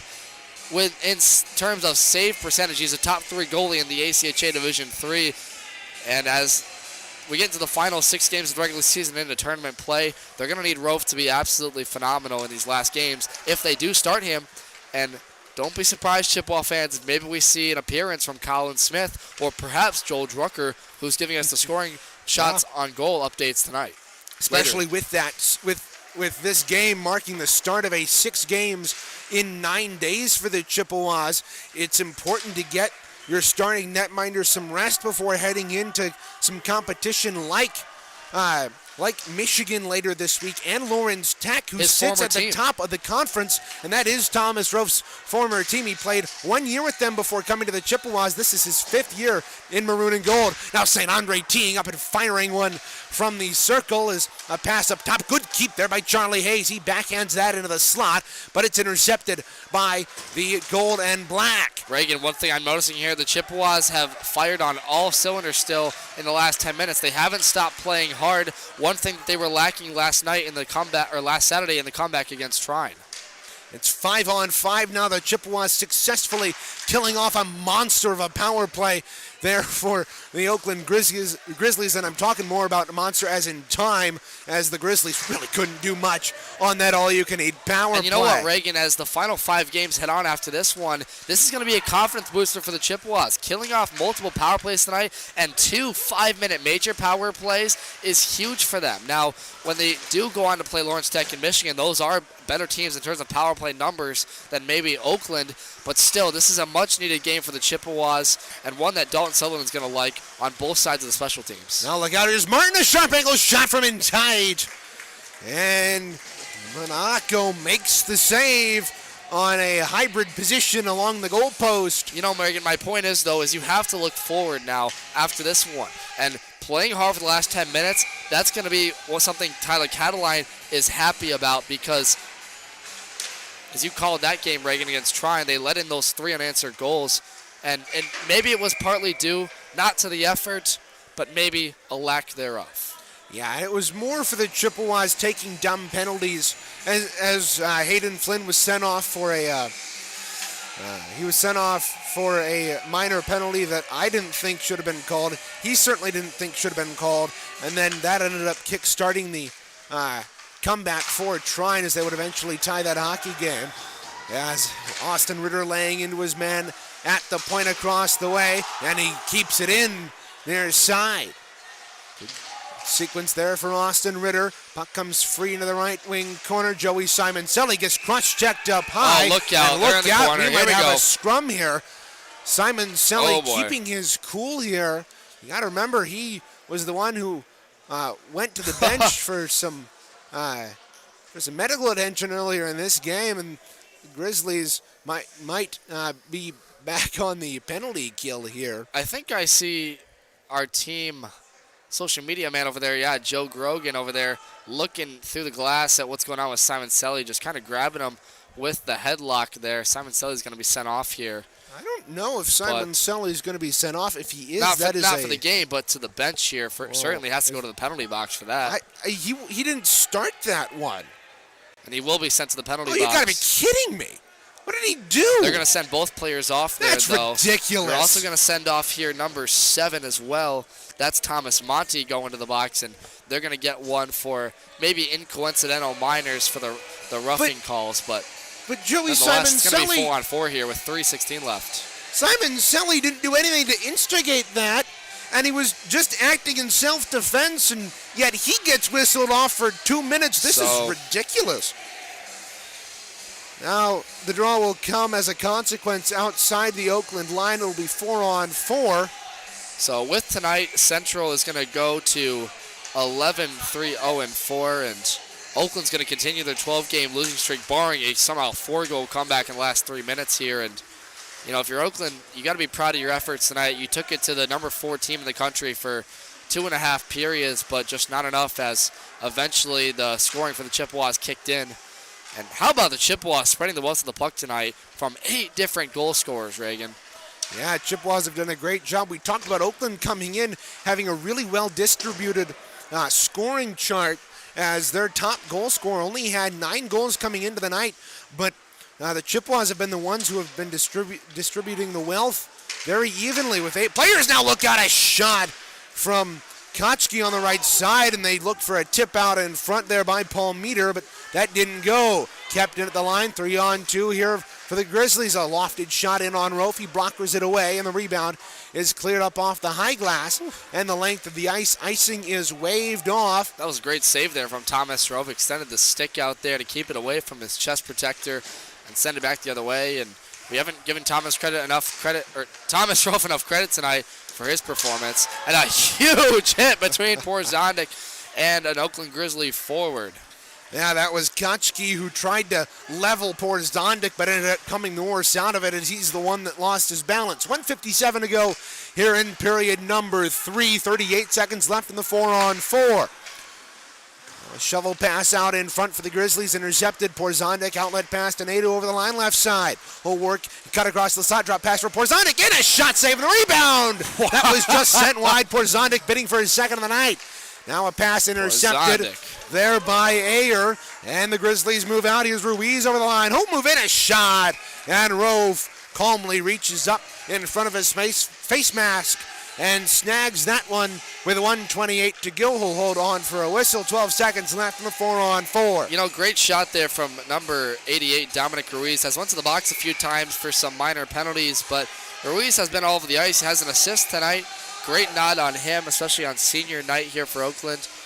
And, you know, even though this has been a 8-4 rout against them, a great effort, I would say, from Oakland. And, you know, for the fans here, there's been a great crowd here tonight, and a great showing here for Oakland, I'd say, against the number 4 team. But it's been all Central here tonight so far. And there's a delay on that face-off as Joey Simon-Selly was John with his man across the way as both of them hop out of the penalty box. And we're back to 5-on-5 with 1:11 to go here in period number 3. Puck free at neutral ice. The Grizzlies throw it in, but they have to tag up, and Brennan Martin controls behind his net. In the Chippewa end to our left, 60 seconds to go here in this hockey game. Now an outlet pass. Here's Owen Campbell. He's got a speedy Jay Nadeau up the line with them. Campbell tried to move around the defense, but it was poked away. Brendan Martin intercepted that pass. We'll corral it at neutral ice and fire it in behind Manuko. And the puck is free in the left corner, picked up by Campbell. Leaves it for Cooper. Cooper feeding it out in front for Gibbs. Scores! Isaac Gibbs and Jordan Cooper tagging up 1-2, and it's in the back of the net with 28.8 to go. 9-4 the score. Great feed in front for Isaac Gibbs from Jordan Cooper there to give Gibbs his 13th goal of the season, and now make it a 9-4 goal lead in for Central Michigan. And Reagan, that is important because now with a 5-goal lead, if they win by 5 goals, that actually plays a factor into the algorithm of the computer rankings. So that is a huge goal for Central Michigan. As the rankings are based off of computer-generated responses, and 5-goal leads matter a ton, and that's what the Chippewas have here as they're going to clear it the length of the ice. Icing waved off. 12 seconds to go here. 9-4, the Chippewas lead it. Puck in the Oakland end to our right. It's moved up here through center ice. Here's Geertz. Geertz over the line with under 5 to go. 2 seconds to go, and it's cleared to the line, but that will do it as the Central Michigan Chippewas come into Detroit Skating Club and will bring home a winner tonight back to Mount Pleasant on the 2-hour bus ride as they knock off the Oakland Grizzlies by a final of 9-4. We'll step aside, but we'll be right back for one final time from the Detroit Skating Club here on the postgame show. 9-4, the Chippewas win it here on CCHN.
Reagan Claves bringing you back here inside the broadcast booth at a nearly empty Detroit Skating Club as the Central Michigan Chippewas knock off the Oakland Grizzlies by a final score of 9-4. With Devin, the story of the night, the Chippewas get 9 goals from 9 different players. Yeah, really, Reagan, spreading the wealth of the puck all over. We saw formidable goal scorers scoring tonight, St. Andre, the likes of Brendan Martin, Isaac Gibbs, but how about the third and fourth liners, Julian Johnson, Hayden Flynn, a number of other players having goals. There's so many, I can't even keep track of them all.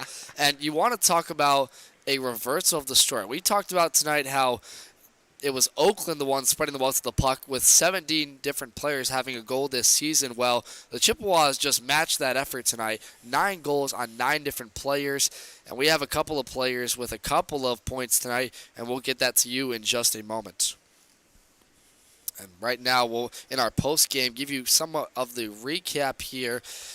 And we're going to blow through this one really quickly. In the first period, it was Plant scoring the first goal for Oakland to get them on the board, 1-0 at 3:23. 2 minutes later, it was St. Andre scoring there to get the game even at 1 off the assist from Hayes. And then it was Hayden Flynn scoring to put the Chippewas up 2-1, as well as Metz making it 2-2. And we went on to the second afterwards, tied at 2. Yeah, so the second saw an explosion of goals from one team. Chippewas got 4 in that second period, tripling their goal total on the night, going into the third period with a 6-3 lead, with Jackson Heacock got a shorthanded goal on the Chippewas, the second one they've given up in 2 games, to give Oakland the lead at 3:13. And then Jay Nadeau got a goal from Porzondik and Charlie Hayes on the power play. The Chippewas' second power play goal in as many games after going scoreless in 4 straight games on the power play. That goal came at 3:51, just about 40 seconds after that Heacock goal. Then it was Brennan Martin from Jay Nadeau at 10:19, another power play goal for the Chippewas. First time since that tie to Kelvin down in Grand Rapids in early November that the Chippewas have scored multiple power play goals. That one came at 10:19 and put the Chippewas up by 1, and the Chippewas would never relinquish that lead. No, they would not, Reagan. And, going into that third period, it was Jacob Kosnick scoring right away from them. And we haven't gotten done with the second. I understand the onslaught right now. And the second period, it was scoring Nadeau, Martin, Porzonic, and Johnson, and a list of players. And the crazy part, Reagan, was in that third period is they never took their foot off the gas. Kosnick scored along with Keelan Baker and Isaac Gibbs in that final period. Duncan McLeod had one for Oakland, but you want to talk about finishing a game after we talked about the story coming into this was how Central kind of blew the game away in the final 10 minutes last Saturday against Trine, and they came back tonight and they played all 3 periods hard-nosed hockey, crashing net when they needed to, getting the puck cycled well and getting quality chances on the goaltender to make it tough on Oakland all night long, and really an all-around great performance for them. We can talk about so many ways and so many angles from this game, Reagan, but the idea of it is they just got pucks on the net. They did not let up. Yeah, the Chippewas peppered the Oakland goaltender tonight with a ton of shots. Officially, they only got around 40, but they only got around 45. But Joel Drucker had us, who's the statistician for the Chippewas, had us at 51 apiece. So really good performances tonight by both goaltenders. Story of the night among many is the power play for the Chippewas, going 3 for 4.